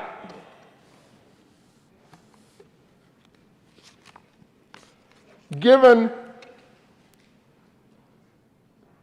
that this bill now clearly includes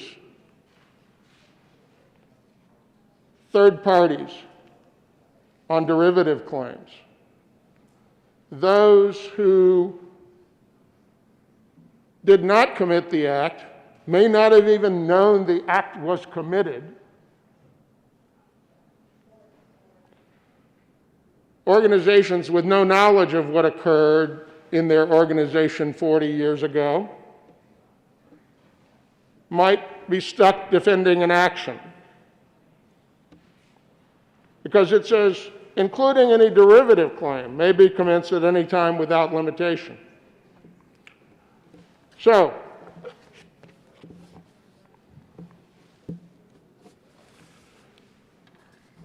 I don't object to the idea of a lengthy extension of the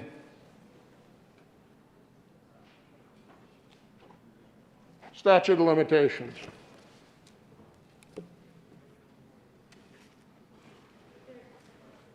There is an amendment at the desk. Mr. Pineda, will you please read Amendment L002? Amendment L002 to Senate Bill 17. Senator Gardner. Thank you, Madam Chair. Members, we ought to extend the statute of limitations. The policies are strong for doing so, but an unlimited statute of limitations is not good policy. For that reason, I move L002. Thank you. L002 extends the statute of limitations that's currently 6 years to 20 years. Now, it's not just 20 years. For an adult, for someone who is an adult at the time that they are subjected to this heinous treatment by another human being, if that's even what can be called, it will be 20 years. For a minor child, it will be when they reach age 18, and then they have a full 20 years to bring that case. In theory, almost 38 years. My guess is, given the fact patterns that I've seen, and I suspect other than the good senator from Greeley, I have seen more of these fact patterns and dealt with more of these cases than most of you. You're talking about 30 years, give or take.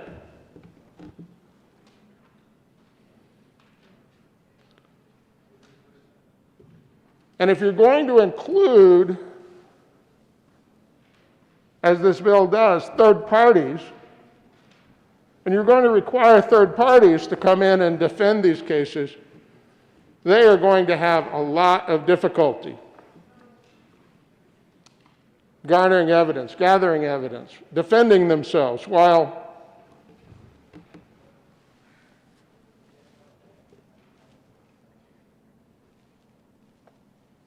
a case that happens when someone is a child, and you know, we haven't discussed it, and it is a difficult and sensitive thing to say, but there are valid, documented cases of false memory, confused memory, confusion about who the perpetrator was, how it happened, and where it happened. These are difficult cases, and the trauma is real, but holding someone responsible is something that, if it is going to be done, needs to be done clearly and on the evidence. And so I ask for an aye vote on L002, which would extend the statute of limitations from 6 years to 20 years, would leave a policy intact, and in doing so would be something that I have come to believe is an appropriate statute of limitations. And I ask for an aye vote. Senator Quorum. Thank you, Madam Chair. To this good senator from Colorado Springs, you have no idea how little I care about who the third party is. I don't care. I care about that child that has been traumatized for life. We had testimony from a gentleman who just recently announced of his assault. The gentleman was 82 years old. He has carried a burden his entire life. 20 years? Didn't seem to heal. 30 years, 40 years, 50 years. Over 70 years later, he deals with it publicly. I really don't care who the third party is. I will stand each and every time for the victim rather than the perpetrator. Ask for a no vote. Senator Gardner. Thank you, Madam Chair. And I appreciate the remarks of the senator from Montrose, my good friend. But this is not a question of the perpetrator, because we're confusing the perpetrator and the perpetrator needs to be held responsible. And the perpetrator, him or herself, at the very least, has their own testimony and evidence. To say we don't care who the third party is, the third party is not the perpetrator. As I said, the way this bill is done with derivative claims, the third party may be someone innocent. It may be someone who had no knowledge. And if the plaintiff, the wronged individual, is 82 years old, that means that a nonprofit, a church, a youth organization, a disability service organization may be trying to defend something that happened 50, 60, 70 years ago, trying to find records, witnesses, or anything, while on a preponderance of the evidence standard, the victim says this happened and it happened this way and it happened with this organization. And look, I don't think this is intended, but the implication that somehow those of us who argue the policy around the statute of limitations, don't care about victims, it's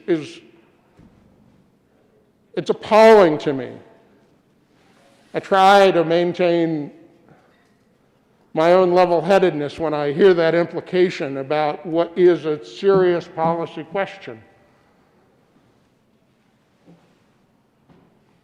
Because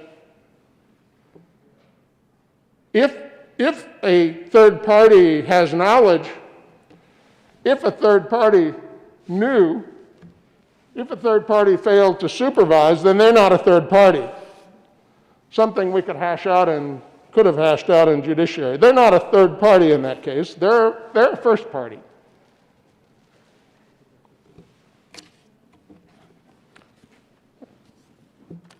Because we include third parties,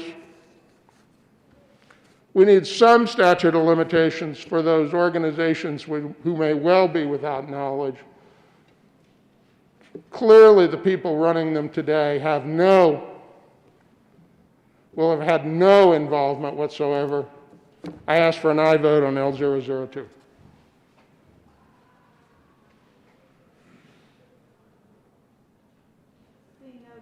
Seeing no discussion, the motion before the body is the adoption of L002. Oh, I'm sorry, Senator Danielson. That's all right, Madam Chair. Thank you. I think my colleague from Montrose said it well enough. I urge a no vote. The motion before the body is the adoption of Amendment L002 to Senate Bill 73. All those in favor say aye. Aye. Those opposed say no. The noes have it, and the amendment is lost. Mr. Pineda, will you please read Amendment L004 to Senate Bill 73? Amendment L004 to Senator Gardner. Thank you, Madam Chair. Well, this amendment comes at the...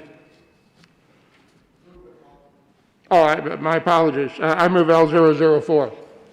Thank you, Senator Sonnenberg. Thank you, Madam Chair. This amendment comes at this problem and issue differently.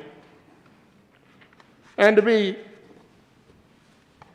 very candid with you, if we have an unlimited statute of limitations, then I favor this solution to the policy problem much more, and that is that this removes derivative claims from the bill. Bills against third parties that are not responsible due to their own direct conduct or omission, but rather because they were the employer. Because if they are responsible for their direct conduct or omission, it is not a derivative claim. It is a direct claim against them. It's not derivative.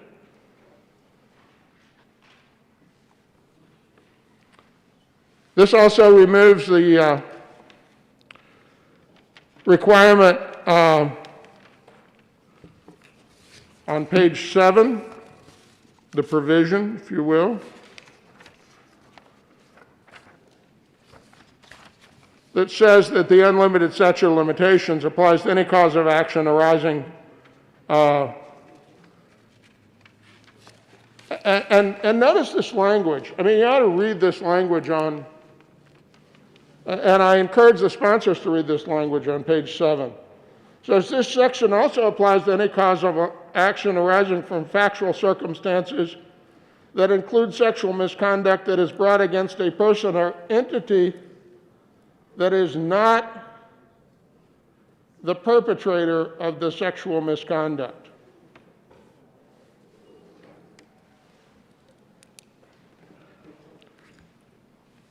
We're imposing liability on someone who is, clearly it says, is not a perpetrator of the sexual misconduct.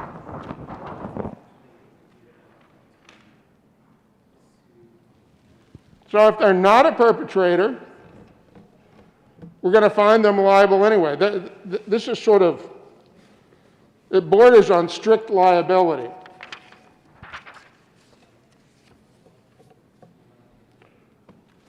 L004 removes that. It leaves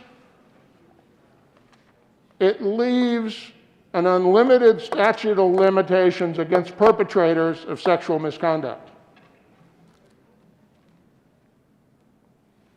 And as my friend from Montrose, the good senator from Montrose, says, really, at the end of the day, I don't care. The perpetrator can defend themselves.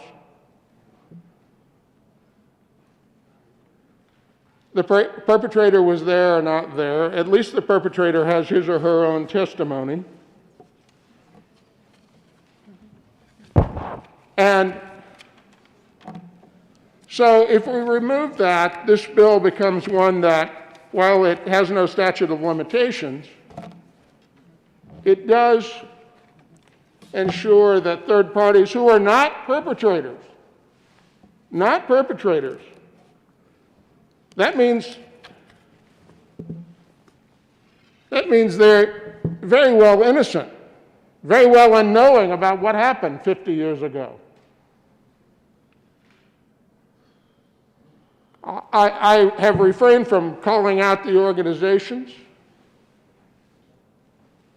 You can run the list yourself. We all read the newspapers. They are organizations that are churches, youth organizations, schools, disability services organizations, organizations that do good work, which, due to some of their employees and adherents, perpetrate heinous acts, which those people being the perpetrators, should be held responsible for. And if that's unlimited, so be it. But the idea that an employer, maybe not even an employer, someone who accepts a volunteer, but is not the perpetrator of the conduct, should not be responsible 50, 60 years later.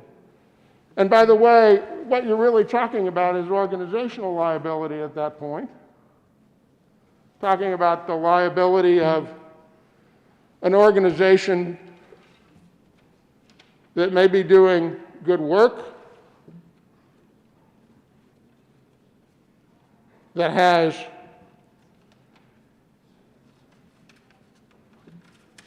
maybe taken steps in the interim, as all organizations with any wisdom have in the past 20, 30 years, to protect the vulnerable, youth, those with disabilities. Amendment L004 strikes a fair balance for those organizations, and it leaves the perpetrator liable forever. I ask for an aye vote on L004. Senator Quorum. Thank you, Madam Chair. I'm going to tell you a little personal story that my wife's family told to me many, many years ago. They were very strong in a certain church, and the minister, priest, whatever you want to call him, was having sex with the children. 3 girls became pregnant. What did the church do? They transferred him to another church, took no responsibility, no liability. Is that the way we want to go? Ask for a no vote.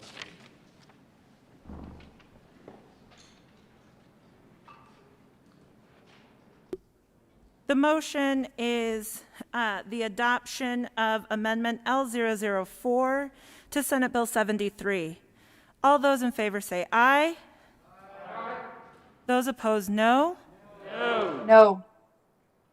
The noes have it, and the amendment is lost.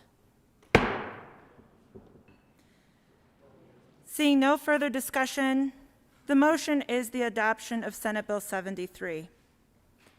All those in favor say aye. Aye. All those opposed, no. The ayes have it, and the bill is adopted.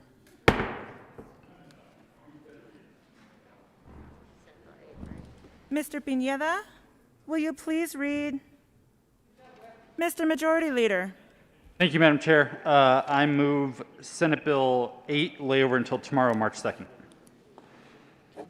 The motion is to lay over Senate Bill 8 until tomorrow, March 2nd. All those in favor say aye. All those opposed, no.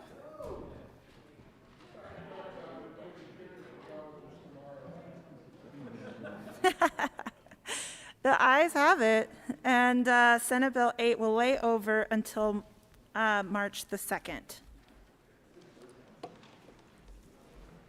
Mr. Majority Leader. Thank you, Madam Chair. I move the committee rise and report. The motion is to rise and report. All those in favor say aye.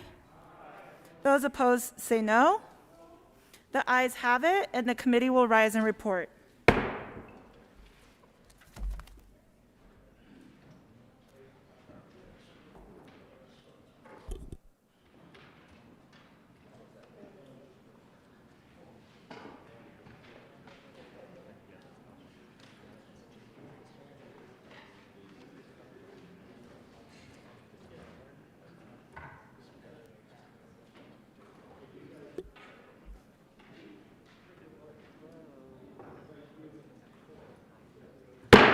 The Senate will come back to order. Senator Gonzalez.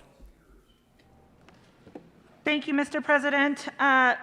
The committee has met and had a number of bills under consideration. Mr. Pineda, will you please read the report? Mr. President, your committee of the whole begs leave to report has had under consideration the following attached bills being the second reading thereof and makes the following recommendations thereon. Senate Bill 20, Senate Bill 73 passed on second reading and ordered engrossed and placed in the calendar for third reading and final passage. Senate Bill 8 laid over until March 2nd, 2021 and retaining its place on the calendar. Senator Gonzalez. Thank you, Mr. President. I move the adoption of the report. The motion is for the adoption of the committee of the whole report. Are there any no votes? With a vote of 35 ayes, 0 noes, 0 absent, and 0 excused, committee of the whole report is adopted. Senate Bill 020, Senate Bill 073 passed on second reading, ordered engrossed and placed on the calendar for third reading, final passage. Senate Bill 008 laid over until 3/2/2021 and retaining its place on the calendar. Change in bill sponsorship. The following change in bill sponsorship will occur. Senator Zenzinger will be added as a Senate co-prime along with Senator Heisey on Senate Bill 017. Consideration of governor's appointment consent calendar. Mr. Panetta, will you please read the appointments listed on the consent calendar? Members of the Advisory Committee to the Property Tax Administrator for terms expiring September 1st, 2024, Jody Marie Amato of Trinidad, Colorado, serves as an assessor from a county with a population under 75,000 and as a Democrat appointed. Robert Gregory Farnham of Brush, Colorado, serves as a non-assessor from a county with a population less than 75,000 and as a Republican appointed. Mr. Majority. I've still got two. Mr. Panetta, please. Members of the State Board of Patrol effective July 1st, 2020 for terms expiring June 30th, 2023. Dale Harvey of Penrose, Colorado, serves as a citizen representative appointed. Davis Talley of Aurora, Colorado, serves as a citizen representative appointed. Brandon W. Matthews, DM of Colorado Springs, Colorado, serves as a parolee of probation representative reappointed. Member of the Juvenile Board for term expiring November 15, 2022. Jared Stephen Prochow of Fruita, Colorado, to serve as a member of the public at large as occasioned by the resignation of Michael Anthony Rodriguez of Aurora, Colorado, appointed. Mr. Majority Leader. Thank you, Mr. President. I move for the confirmation of all the appointments listed on the consent calendar, which includes members of the Advisory Committee to the Property Tax Administrator, members of the State Board of Parole, and a member of the Juvenile Parole Board. Is there any discussion? Seeing none, the motion before the body is the confirmation of all the appointments listed on the consent calendar. Are there any no votes? With a vote of 35 ayes, 0 noes, 0 absent, 0 excused, all of those appointments are confirmed. Mr. Panetta, will you please read the appointments listed on the governor's appointments on the Oil and Gas Conservation Commission? Members of the Oil and Gas Conservation Commission pursuant to CRS 3460-10-104.3, effective July 1st, 2024, term expiring July 1st, 2022. Guillermo Ernesto Gonzalez III of Denver, Colorado, served as a member with substantial experience in the oil and gas industry and as a non-affiliated appointed to effective July 8, 2020, for a term expiring July 1st, 2020. Priya K. Najapa of Lakewood, Colorado, served as a remainder with formal training or substantial experience in environmental protection, wildfire protection, or reclamation as an unaffiliated appointed effective July 1st, 2020, for terms expiring July 1st, 2024. Jeffrey Phil Robbins of Durango, Colorado, served as a member with professional experience demonstrating an ability to contribute to the Commission's body of expertise. They'll aid the Commission in making sound, balanced decisions, and as Chair, Democrat reappointed John August Mesner of Gunnison, Colorado, to serve as a member with substantial expertise in planning or land use, and as Democrat appointed effective July 8, 2020, for a term expiring July 1st, 2024. Karen Al McGowan of Lakewood, Colorado, to serve as a member with formal training or substantial experience in public health, and as a Democrat appointed. Senator Winter. Thank you, Mr. President. I move for the appointment of all 5 individuals to the Oil and Gas Conservation Commission. Is there any discussion? Senator Quorum. Thank you, Mr. President. And I would move a substitute motion that they be severed and voted on individually.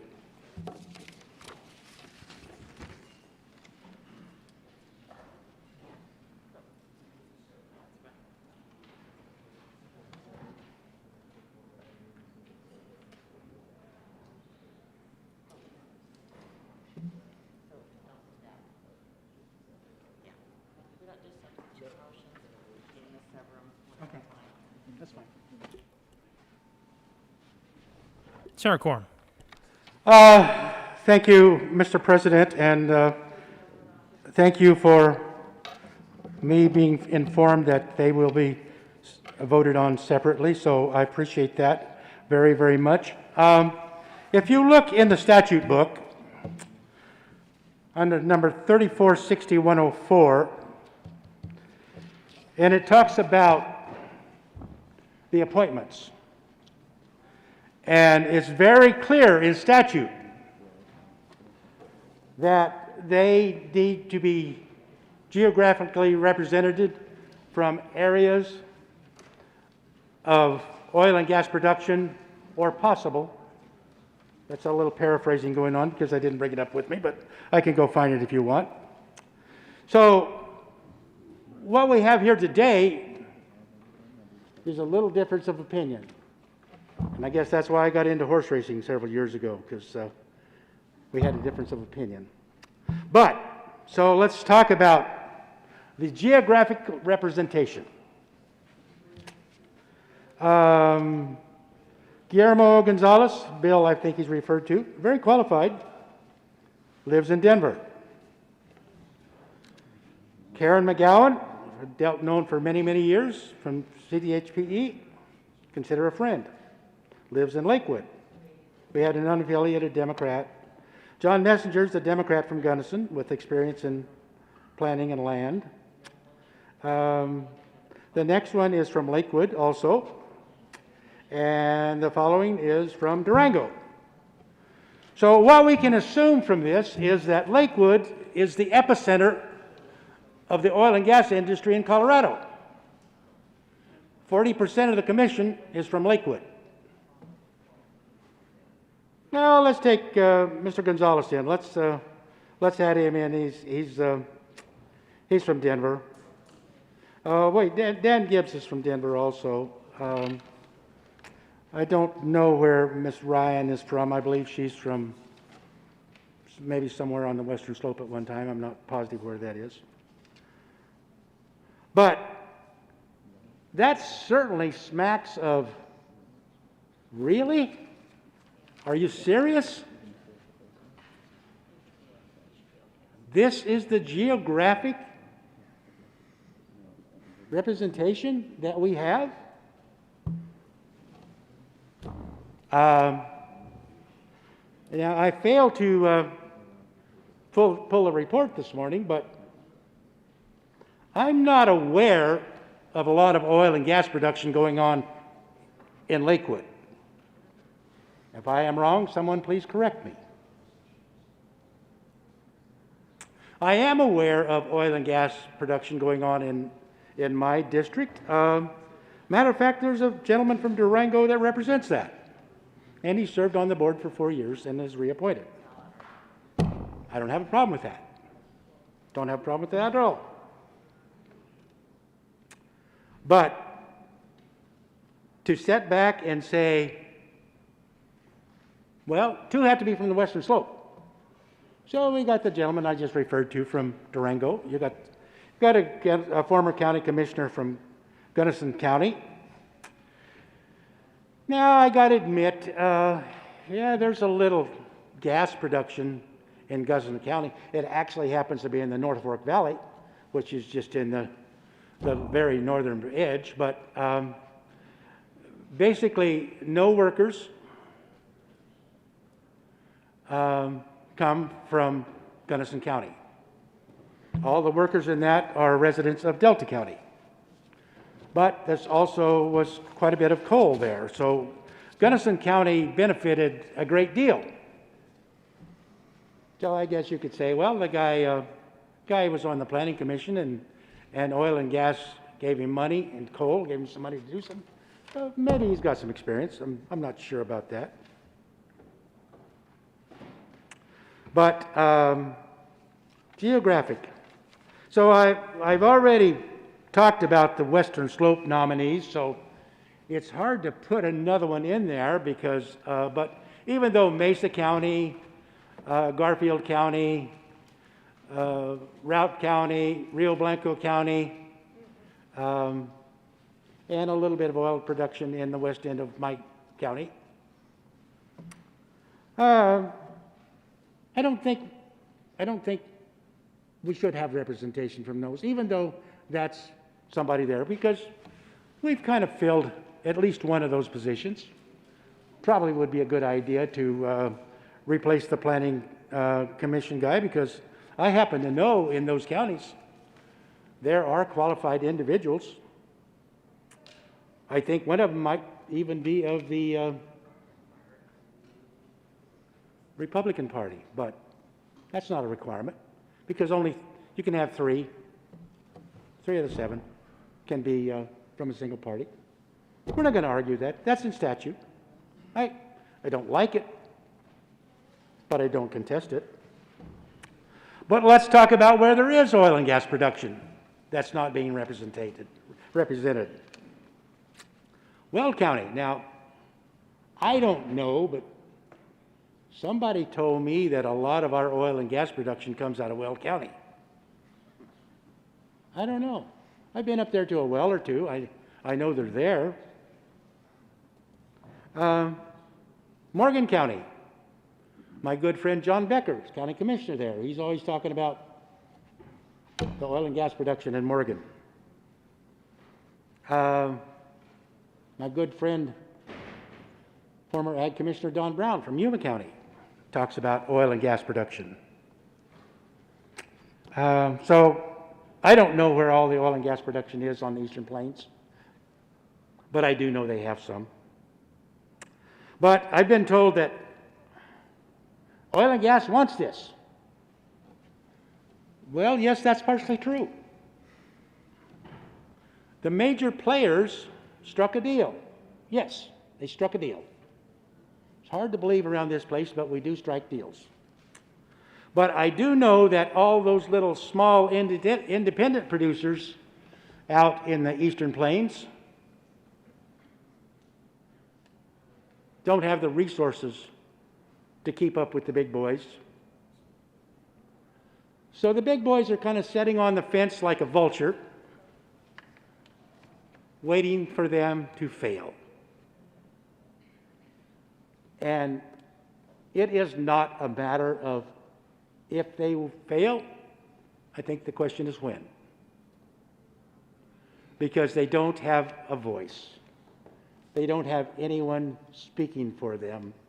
So I would like for you to all take a look and read the qualifications to be a member of the Oil and Gas Commission.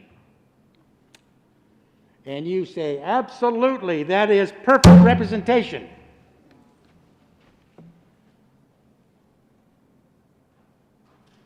Just tell me that with a straight face. That's all I ask.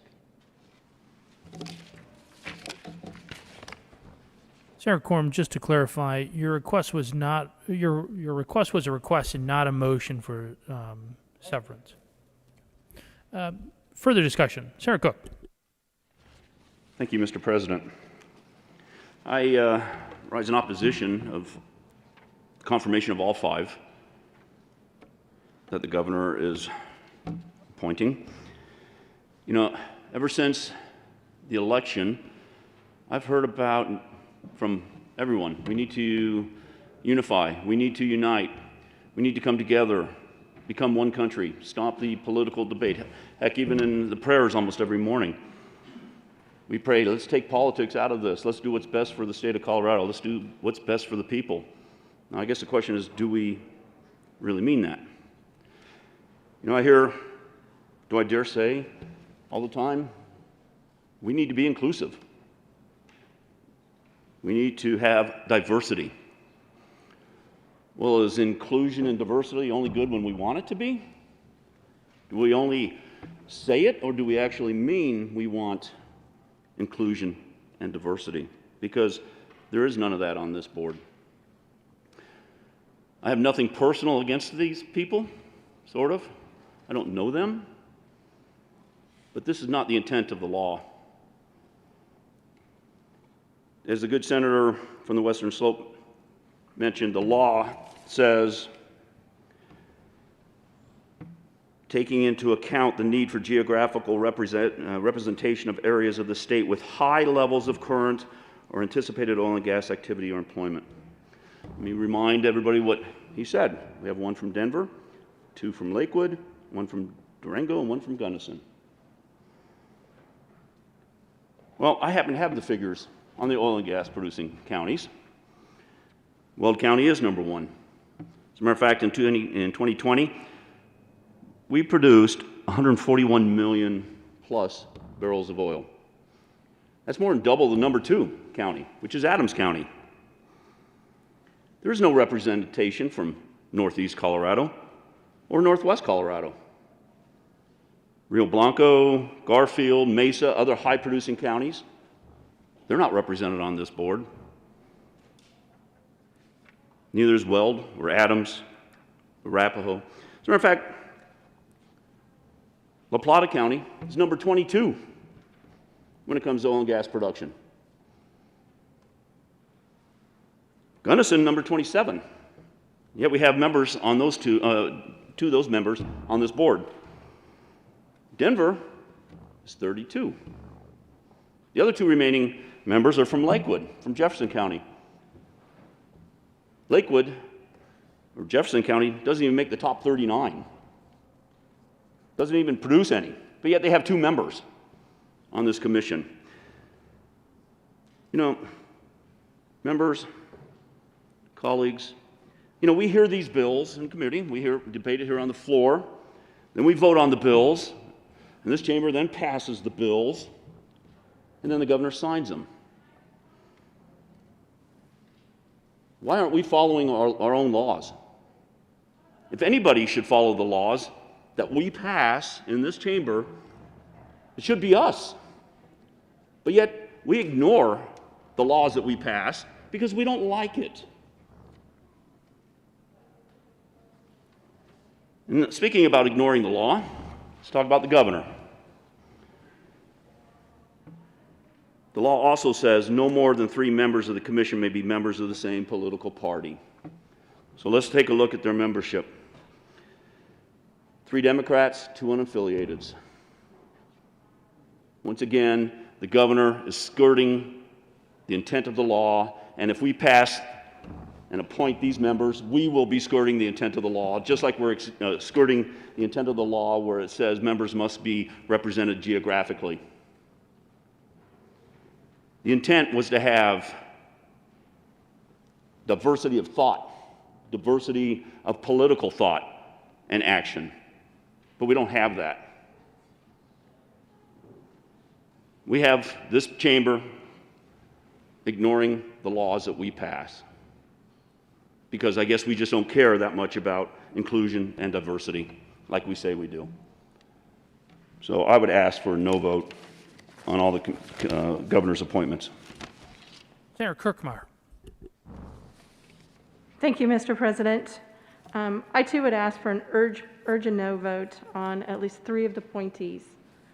I'm not going to speak to the geographic locations. I think the good senators from Montrose and from Greeley covered that. I'm actually going to get to the point about whether or not we are following the spirit of the law, which I don't believe that we are here, or that the governor is with these appointments. I also don't believe that with at least 3 of these appointments, we are not following the intent of the law. And I'm going to speak towards the appointment of Ms. Nanjapa from Lakewood, Colorado. And if I'm not pronouncing that correctly, I apologize. This member is supposed to serve as a member with formal training or substantial experience in environmental protection, wildlife protection, or reclamation.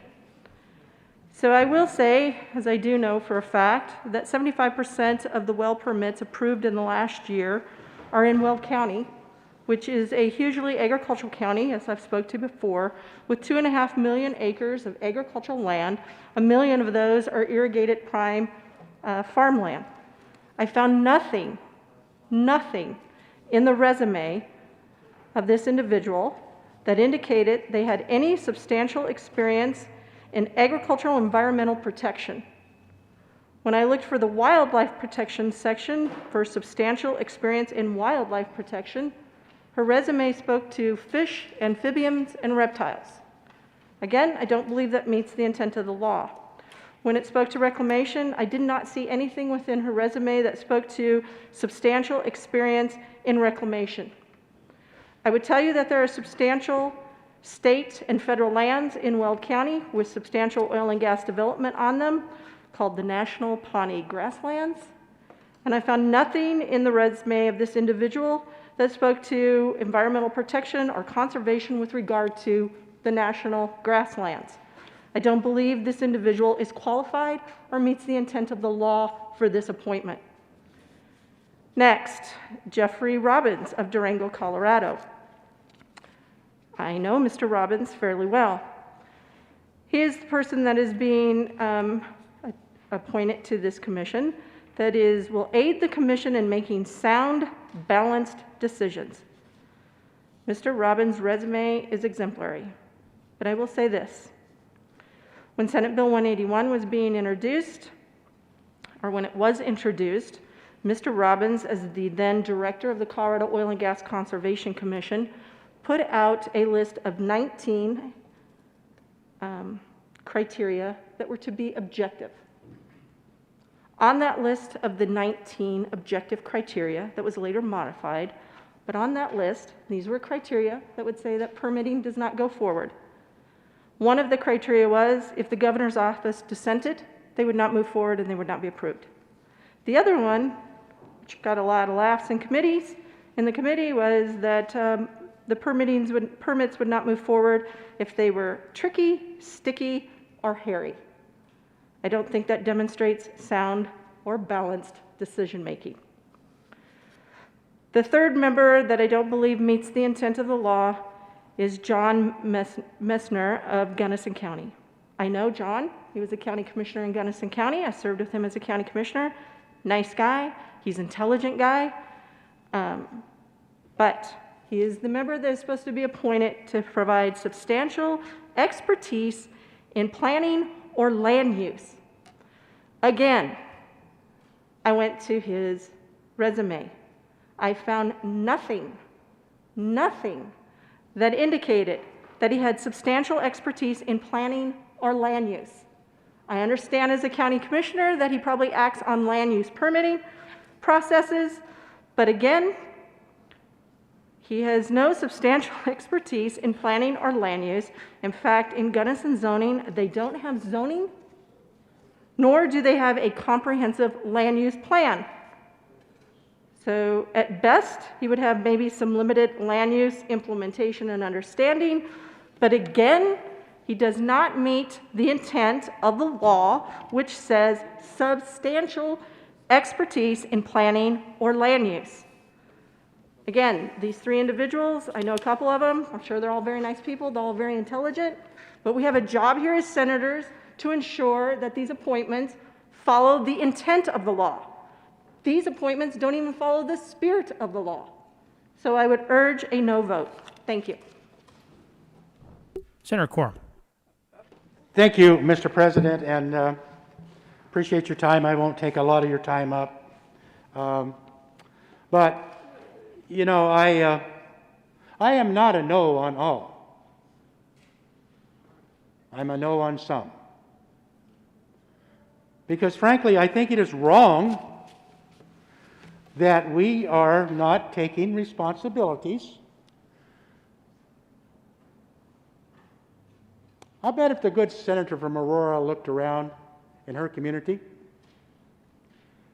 she would find someone out there with experience in oil and gas. Adams County, I can probably go to most of your counties. Larimer County, there's people out there. We don't have to take 60% of this commission to be from Lakewood. We don't have to do that. We can. I'm actually going to support 3 of the 5, but I'm voting to send 2 back because I want the spirit of the law followed. Now, that may not be important to you.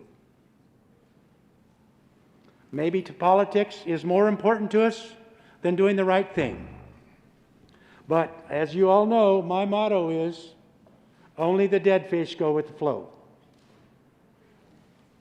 Let's do the right thing and get some new appointments to this board. Senator Rankin.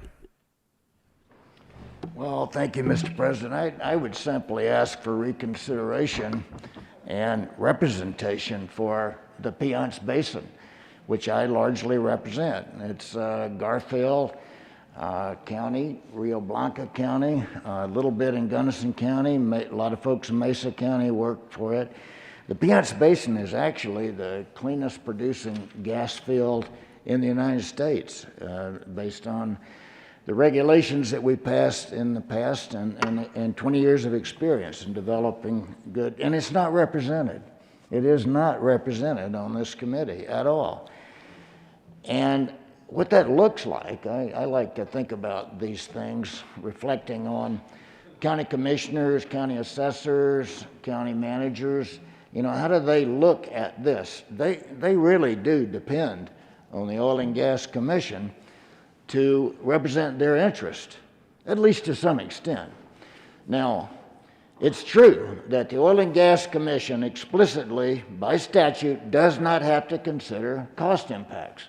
That's in their law. But we should at least consider those impacts in terms of jobs and people and county planning. So my county, Garfield County, because they cannot predict what's going to happen next, they do not have representation. They do testify very actively, but they cannot predict what's going to happen. And so they've actually put in place a completely separate effort to plan their future based on potential outcomes and then actual outcomes when the votes are actually taken. That's what it looks like. If you're a county commissioner, you don't know what your future is. You're at the mercy of this commission on which you have no representation. So I simply ask for reconsideration, and on behalf of the Piceance Basin, the counties I represent, I ask for representation on the OGCC. Mr. Minority Leader. Thank you, Mr. President. I join my colleagues in asking for your careful consideration of all of these confirmations, all of these appointments. Not only do I agree with the prior speakers, and I'm frustrated that there isn't geographic representation as described in statute. I'm also concerned that there's just a deference to the executive branch to, I think, disregard that statutory guidance. But what really concerns me is that that statutory guidance is there because this branch put it there.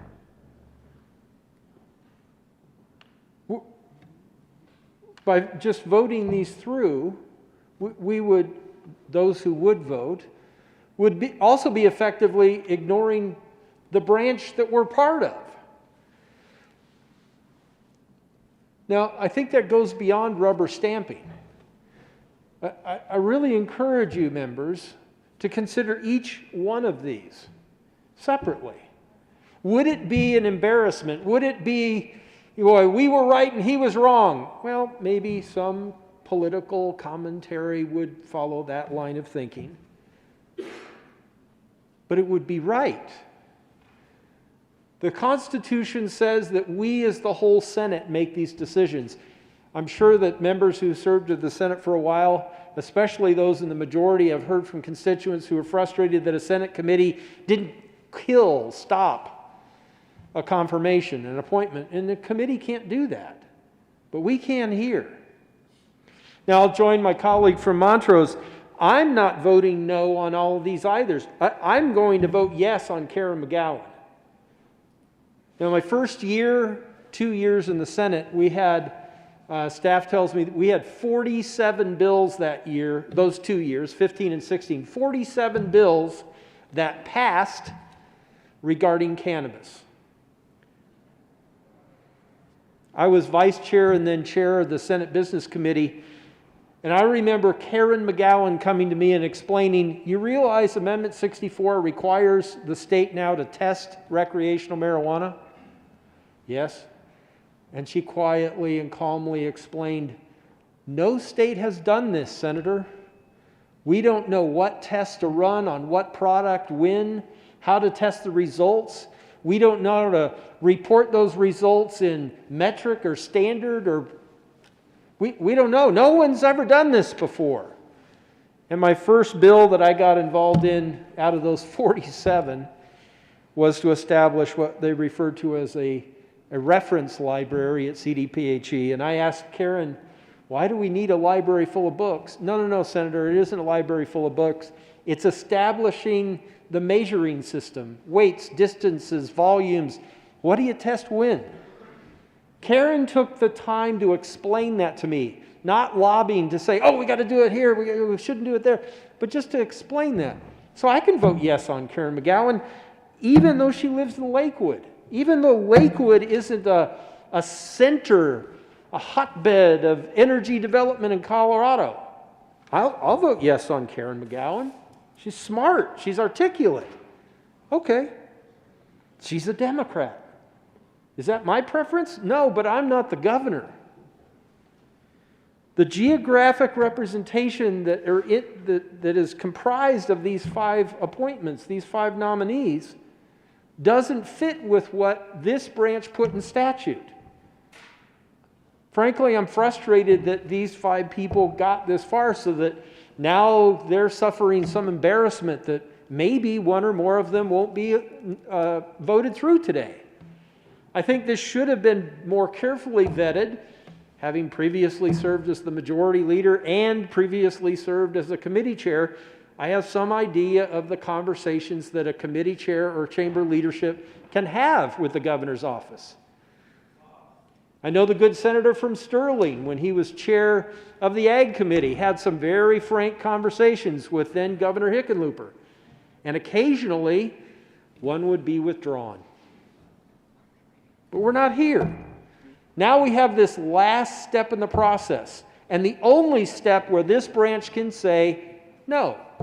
How do we say no? Well, if any one of these doesn't get at least 18 votes, then the answer is no. What happens then? Well, the governor gets to try again. I wish that this branch had conveyed this perspective to the executive branch before we got to this stage. That would have been more polite. Governor, we appreciate it. You've got one or more really good appointments here, but the geographic distribution just doesn't fit with statute. Could you modify this? Just change one or two of them. And if that had happened, we might be here voting 35I. It might be on consent calendar. But members, this isn't, from my perspective, this isn't opposition to an individual here. Ms. McGowan is the one person on this list where I actually recognize a name. And I haven't worked in the oil and gas sector. I haven't been a prime sponsor on those bills. I don't live in a community where energy development is a key economic driver. But I do understand statute, and I understand the concerns expressed by the members of our caucus. I'm not asking you to vote down someone to shame them, embarrass them, or even to embarrass the governor, to prove that we're right and he's wrong. No. What I'm asking you to do, colleagues, what I'm asking you to do is look at each one of these. Look at the statute and decide for yourself, does this follow what this branch set in law? I don't think it does. Thank you, Mr. President. Mr. Majority Leader. Thank you, Mr. President. There's been a lot of discussion about what this branch put into law and the intent and the spirit that we put into the law that the first floor is supposed to follow on this topic. I wrote that law. I was, much to your dismay at times perhaps, the prime sponsor of that law. This section of statute, we spent a lot of time talking about because it was a demand of the industry. Their number one ask was, let's turn this commission, the Oil and Gas Commission, into a full-time professional commission. That's where this comes from. We had conversations of, well, how should we do that? Should we say a certain amount of people from the Western Slope? Should we have it by congressional district? And we said, you know, what's actually more important is the expertise of these individuals. And so we intentionally said, let's lay out the criteria that we would want to have on a commission so it's balanced and they can make smart decisions about this important issue. And then we did that. We said, one member has to have substantial experience in the oil and gas industry. I think that's fair. That was obviously an interest of the industry, that was explicitly written into the law. One member must have substantial expertise in planning or land use. One member with formal training or substantial experience in environmental protection or wildlife protection. One member must have experience demonstrating an ability to contribute to the Commission's body of expertise that will aid the Commission in making sound, balanced decisions. And one member must have formal training or substantial experience in public health. And that's obviously Ms. McGowan with her experience. Secondarily, and we had this discussion with advocates, with the industry, secondarily, we should probably take into account geographic representation, but let's not put it as a requirement. Because some of these people are going to have experience that check these boxes, and we want it to be a well-rounded commission. We don't necessarily want to say, well, if you reside in a certain county, therefore you check a box. We want to say we want to have the right types of people with the right backgrounds and expertise. And also, the industry said they wanted it to be a full-time professional commission. It's no longer a volunteer commission, which would probably mean people have to be in Denver basically every day of the week. So that would be more difficult if we were to say, well, there has to be a member from each congressional district, or 3 members from the Western Slope, or what have you. One of the members, Mr. Gonzalez, I believe, I think he's spent most of his professional career in the oil and gas industry working in the DJ Basin. He technically lives in Denver. He clearly has experience and clearly is representing the interests of the geographic area that has quite a bit of oil and gas activity, and also, which sometimes was left off of the sentence, or employment. There's a lot of oil and gas employment in Denver. Probably a lot of those people live in Lakewood. I'm not saying that therefore there's no concern here and there's absolutely no point that's being made. What I'm saying is we intentionally made it a secondary requirement because of the type of commission that we were seeking. The aspects about the individuals themselves. I think it's incredibly unfair to say that they're not qualified. You even ask the most staunch industry folks in oil and gas, I don't think they would say that Jeff Robbins is not qualified. The fact that on one PowerPoint slide, he used the words hairy and sticky because he was new on the job and thought it would get a laugh or two, doesn't mean he's unqualified. He has done this for his entire professional career, and the folks who are in front of him every single day that come from the industry, I've heard nothing but praise. And I think it would be hard to find somebody who has professional experience demonstrating an ability to contribute to the Commission's body of expertise that will aid in the Commission in making sound, balanced decisions. He represented communities and different interests in oil and gas activities all over the state. He had a big role in writing the law that the Commission is now implementing. And he has very good relationships with the industry and advocates, no matter what side of the issue you're on. I think it's I don't know if there's anybody better that actually fits that requirement in statute. You might not agree with everything he does, but he provides a balanced view that helps the Commission come to sound decisions, on different various issues in front of the Commission, and that's the role he's supposed to play. Ms. Nanjapah, I think, I'm not sure if that's how you pronounce her name either. Maybe we'll try various ways of pronouncing it. I don't know her personally, but I Googled her and found her LinkedIn, and her entire background is in environmental sciences and wildlife work. One of her jobs was with amphibians. That doesn't disqualify her. That doesn't mean, we didn't say you have to specialize in the species that live near oil and gas wells. Her formal training and professional career is in literally what is required in the statute. Now, one thing I do disagree with the minority leader is I don't know if anything we could have done or anything the governor could have done or we would have gotten 35-0 on the Oil and Gas Commission appointments. I would have. Maybe 21. I don't think there would have been, no matter what would happen, there's 5 members, and I think people would have found issues, and that's fair, and we should have those discussions.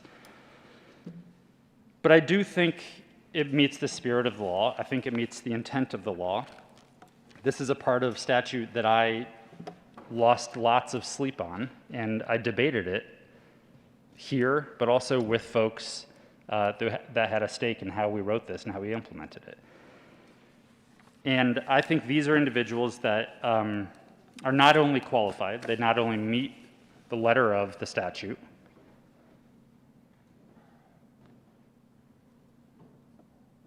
but they will do a great job. And how do we know that? Because they've already been serving on the Commission.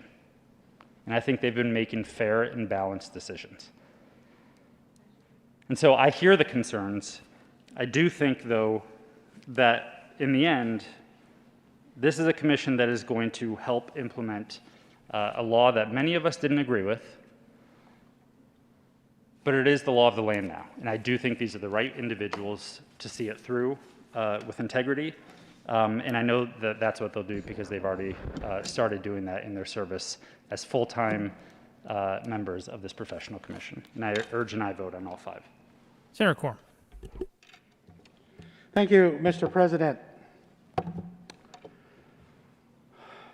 Thank you to the senator from Boulder for validating my vote for the gentleman from Durango. I do believe he's qualified. I believe maybe all of these are qualified in their field of expertise. But with the good senator from Boulder, when he ran this legislation, could have had the opportunity to strip out the need for geographical representation. But that didn't happen. For those of you who want to know, it's on page 174, book 34, 33 through 36. Let me say one more time. To the extent possible, consistent with this section sub 2, the members shall be appointed taking into account the need for geographical representation of areas of the state with high levels of current or anticipated oil and gas activity or employment. If that was in Senate Bill 181, I wouldn't be here arguing this point today, but it's not. The statute is still here. It is plain.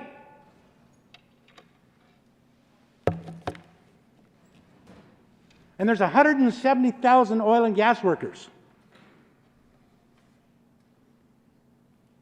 Don't you really think there's 2 of them out there that could meet one or more of these qualifications? That's all I'm asking. That's all I'm asking.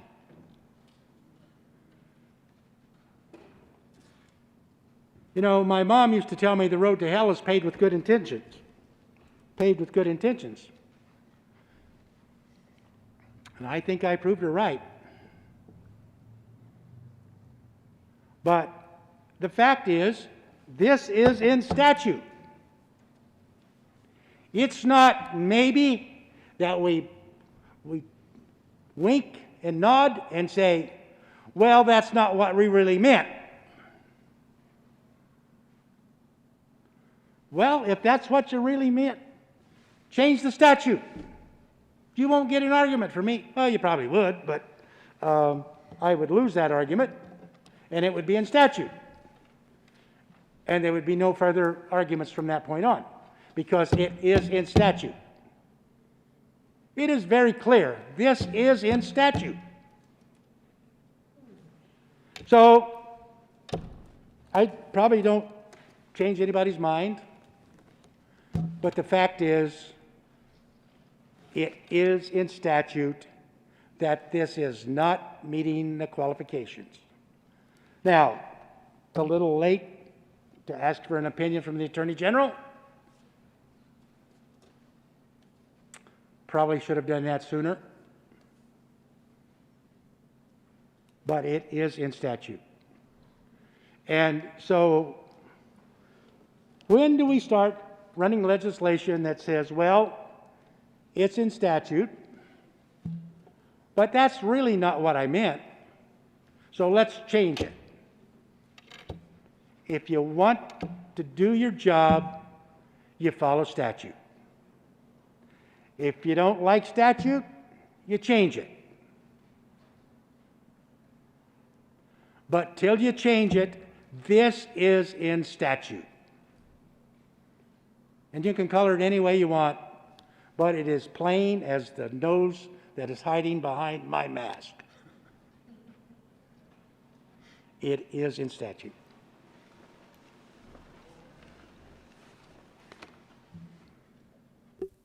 Senator Cook. Thank you, Mr. President. I'd like to make a few comments on what the Majority Leader said. I'm glad to hear that he lost sleep during this, because so did I during 181, as did tens of thousands of oil and gas workers whose lives were going to be affected. And it's true, oil and gas wanted a full-time commission. And the Majority Leader said that was our main purpose. But this whole thing about geographic appointment was a secondary issue. Well, I don't see that in statute. I don't see where it says, hey, the main focus of this bill is to have a full-time oil and gas commission, but secondarily,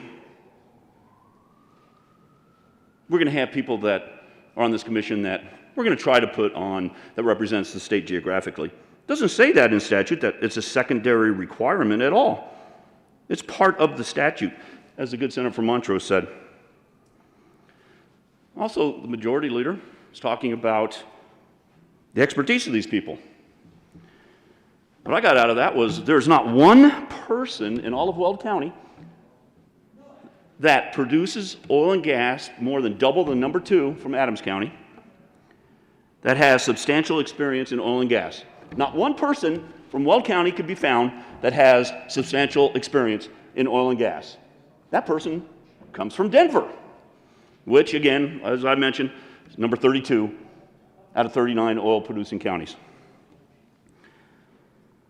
There's not one member from the Western Slope, from Moffat County, Rio Blanco County, that has experience in environmental protection, wildlife protection, or reclamation experience. Not one. That person comes from Lakewood.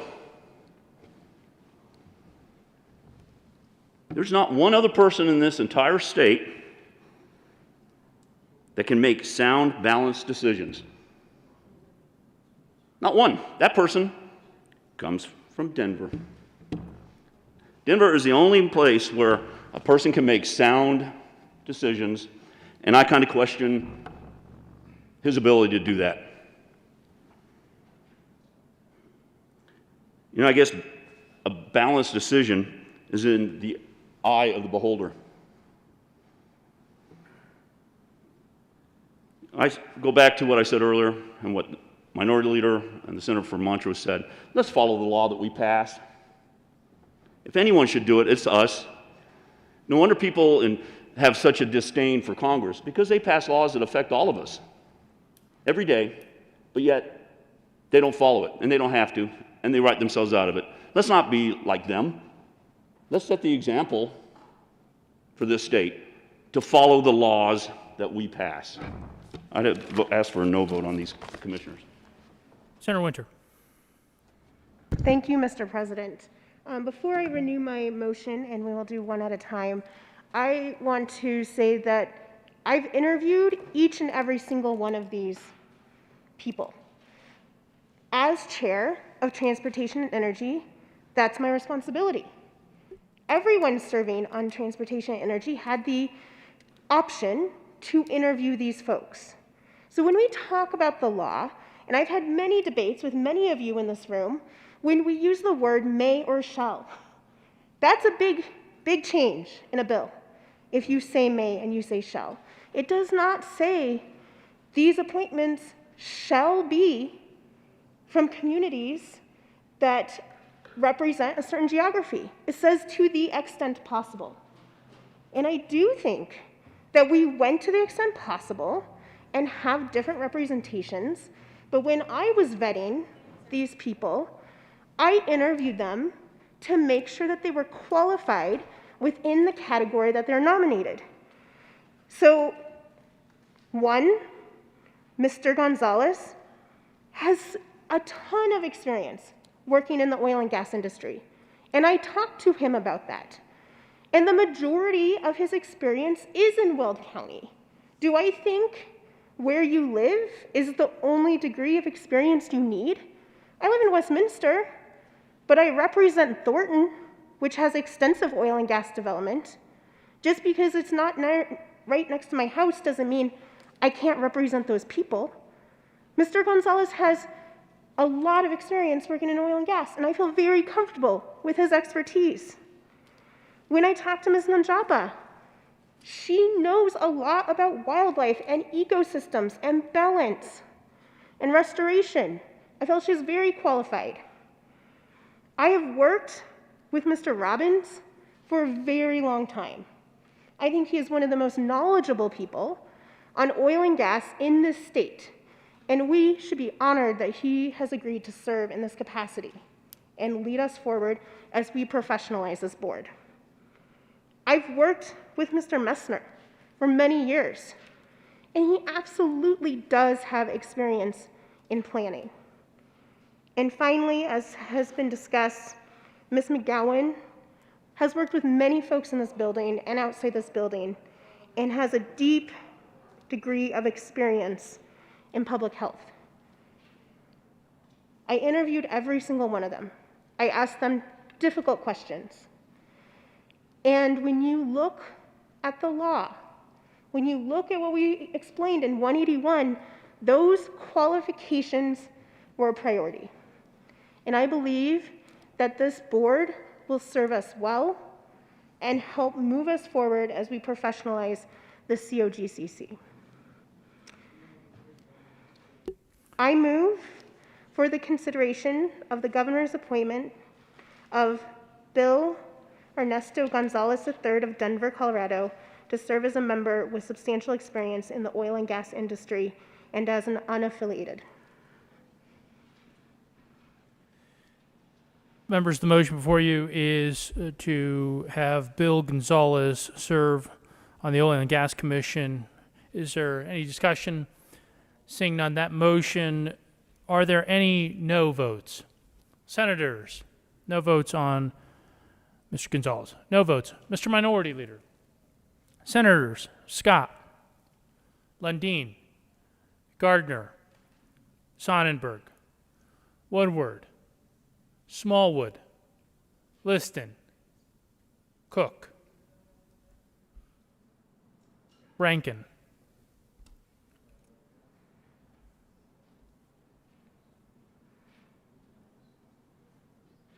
With 25 ayes, 10 no votes, 0 absent, 0 excuse, Bill Gonzalez is appointed to the Oil and Gas Conservation Commission. Senator Winter. Thank you, Mr. President. I move for consideration the governor's appointment of Priya Nanjapa of Lakewood, Colorado, to serve as a member with formal training and substantial experience in environmental protection, wildlife protection, or reclamation, and as an unaffiliated. The motion before the body is to confirm Priya Nanajana to the Oil and Gas Commission. Are there any no votes? Senators Sonnenberg, Scott, Mr. Minority Leader, Lundin, Simpson, Heisey, Kirkmeyer, Coram, Woodward, Rankin, Smallwood, Cook, Gardner.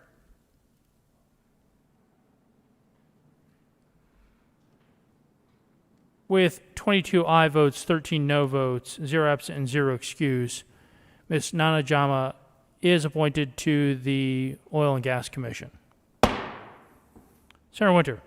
Thank you, Mr. President. I move for consideration of the governor's appointment of Jeffrey Robbins of Durango, Colorado, to serve as a member with professional experience, demonstrating an ability to contribute to the Commission's body of expertise that will aid the Commission in making sound, balanced decisions, and as chair and as a Democrat appointed. The motion before the body is the confirmation of Jeffrey Robbins to the Oil and Gas Conservation Commission. Are there any no votes? Senators Cook, Gardner, Minority Leader, Scott, Liston, Kirkmeyer, Lundin, Sonnenberg, Woodward, Rankin, Smallwood. With 24 aye votes, 11 no votes, 0 absent, and 0 excuse, Jeffrey Robbins is appointed to that commission. Senator Winter. Thank you, Mr. President. I move for consideration of the governor's appointment of John Messner of Gunnison, Colorado, to serve as a member with substantial expertise in planning or land use and as a Democrat.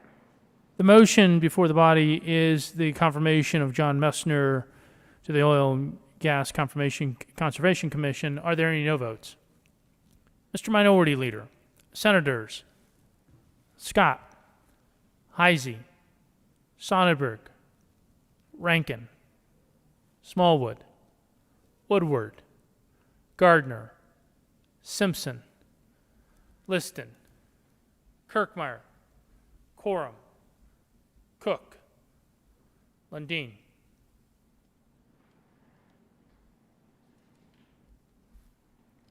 With 21 aye votes, 14 no votes, 0 absent, and 0 excuse, John Messner is appointed to that commission. Senator Winter. Thank you, Mr. President. I move for consideration of the governor's appointment of Karen McGowan of Lakewood, Colorado, to serve as a member with formal training or substantial experience in public health and as a Democrat. The motion before the body is a confirmation of Karen McGowan to the Oil and Gas Conservation Commission. Are there any no votes? Senators Cook, Sonnenberg, Liston, Gardner, Scott, Woodward, Smallwood, Rankin, With 27 aye votes, 0 no, 0 absent, 0 excuse, Karen McGowan is appointed to that commission. Announcements.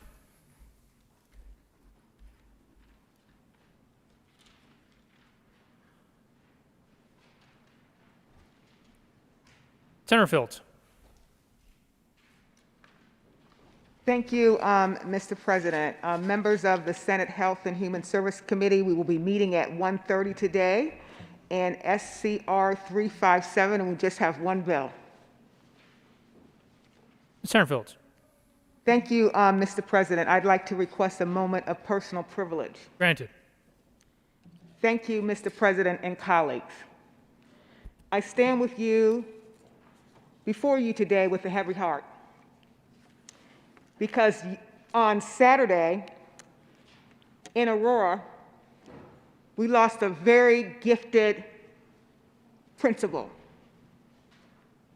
I got a call from the superintendent of Cherry Creek School, and I was advised that Alicia Moore died of a heart attack, a sudden heart attack. Her and another teacher were driving up to the mountains for a spa day. She was my granddaughter's, my oldest granddaughter's, first African-American teacher. She was 42 years old. She leaves behind a husband and 3 young children. She did die of natural causes. There's no school today at Overland. Overland has 2,377 students, grades 9th grade to 7th. And the superintendent has made available virtual counseling online so they can process what has just happened to their principal. Ms. Moore was well liked. She was adored. She attended all student activities. She was visible, she was present, and she always looked kids in her eyes and she asked them, "How are you doing today?" And she didn't just stop there. She would dig deeper.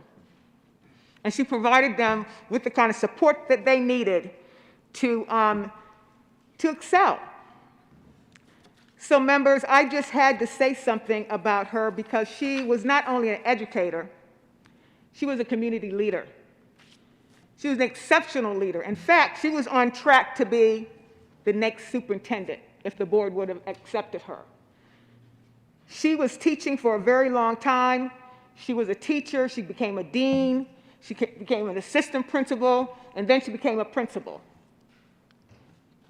But today, she's no longer with us. So, Mr. President, I'd like to observe a moment of silence in the memory of Principal of Overland High School, Principal Alicia Moore. The Senate will observe a moment of silence, and the Senate chimes will ring.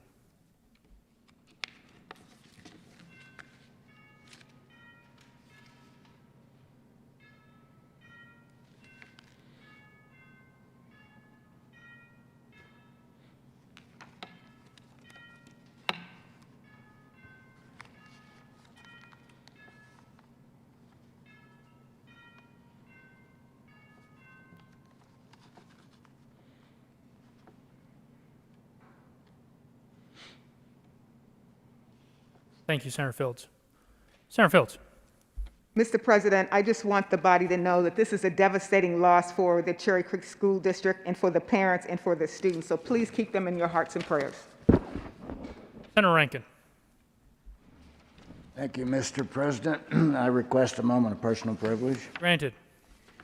We passed a bill this morning that was on the consent calendar, rightly so, but I don't want it to leave this chamber without calling out special thanks to our freshman senator from Longmont who originated the bill and late invited me to join her as a sponsor. The bill was to welcome home Vietnam veterans. So I think I'm the only still serving Vietnam era veteran, but On behalf of all of us, I just want to thank the senator for honoring both your loss and the loss of so many. I wish Senator Crowder was still with us. He would do a much better job of describing what it's like to be a combat veteran and coming home. And I thanks to Mr. Eric Ackerman, who gave us very emotional and powerful testimony in a mostly deserted hearing room, unfortunately. And I'll reach back to Representative Mike McLaughlin, who we all served with, who suffered seriously from Agent Orange effects. So on behalf of all of us, thank you, Senator, for calling out that recognition, and I'm sure we all feel welcomed as a result. Thank you. To the good two senators, prime sponsors, and also the body, yeah, is well worth noted on behalf of all veterans. Further announcements. Mr. Majority Leader. Thank you, Mr. President. Members, we do have some bills to read across. You do not need to be back here in the chamber. You can listen from home. Mr. President, I move the Senate recess until 2 p.m. today. You have heard the motion. All those in favor say aye. All those opposed, no. The ayes have it, and the Senate will stand in recess until 1400 today.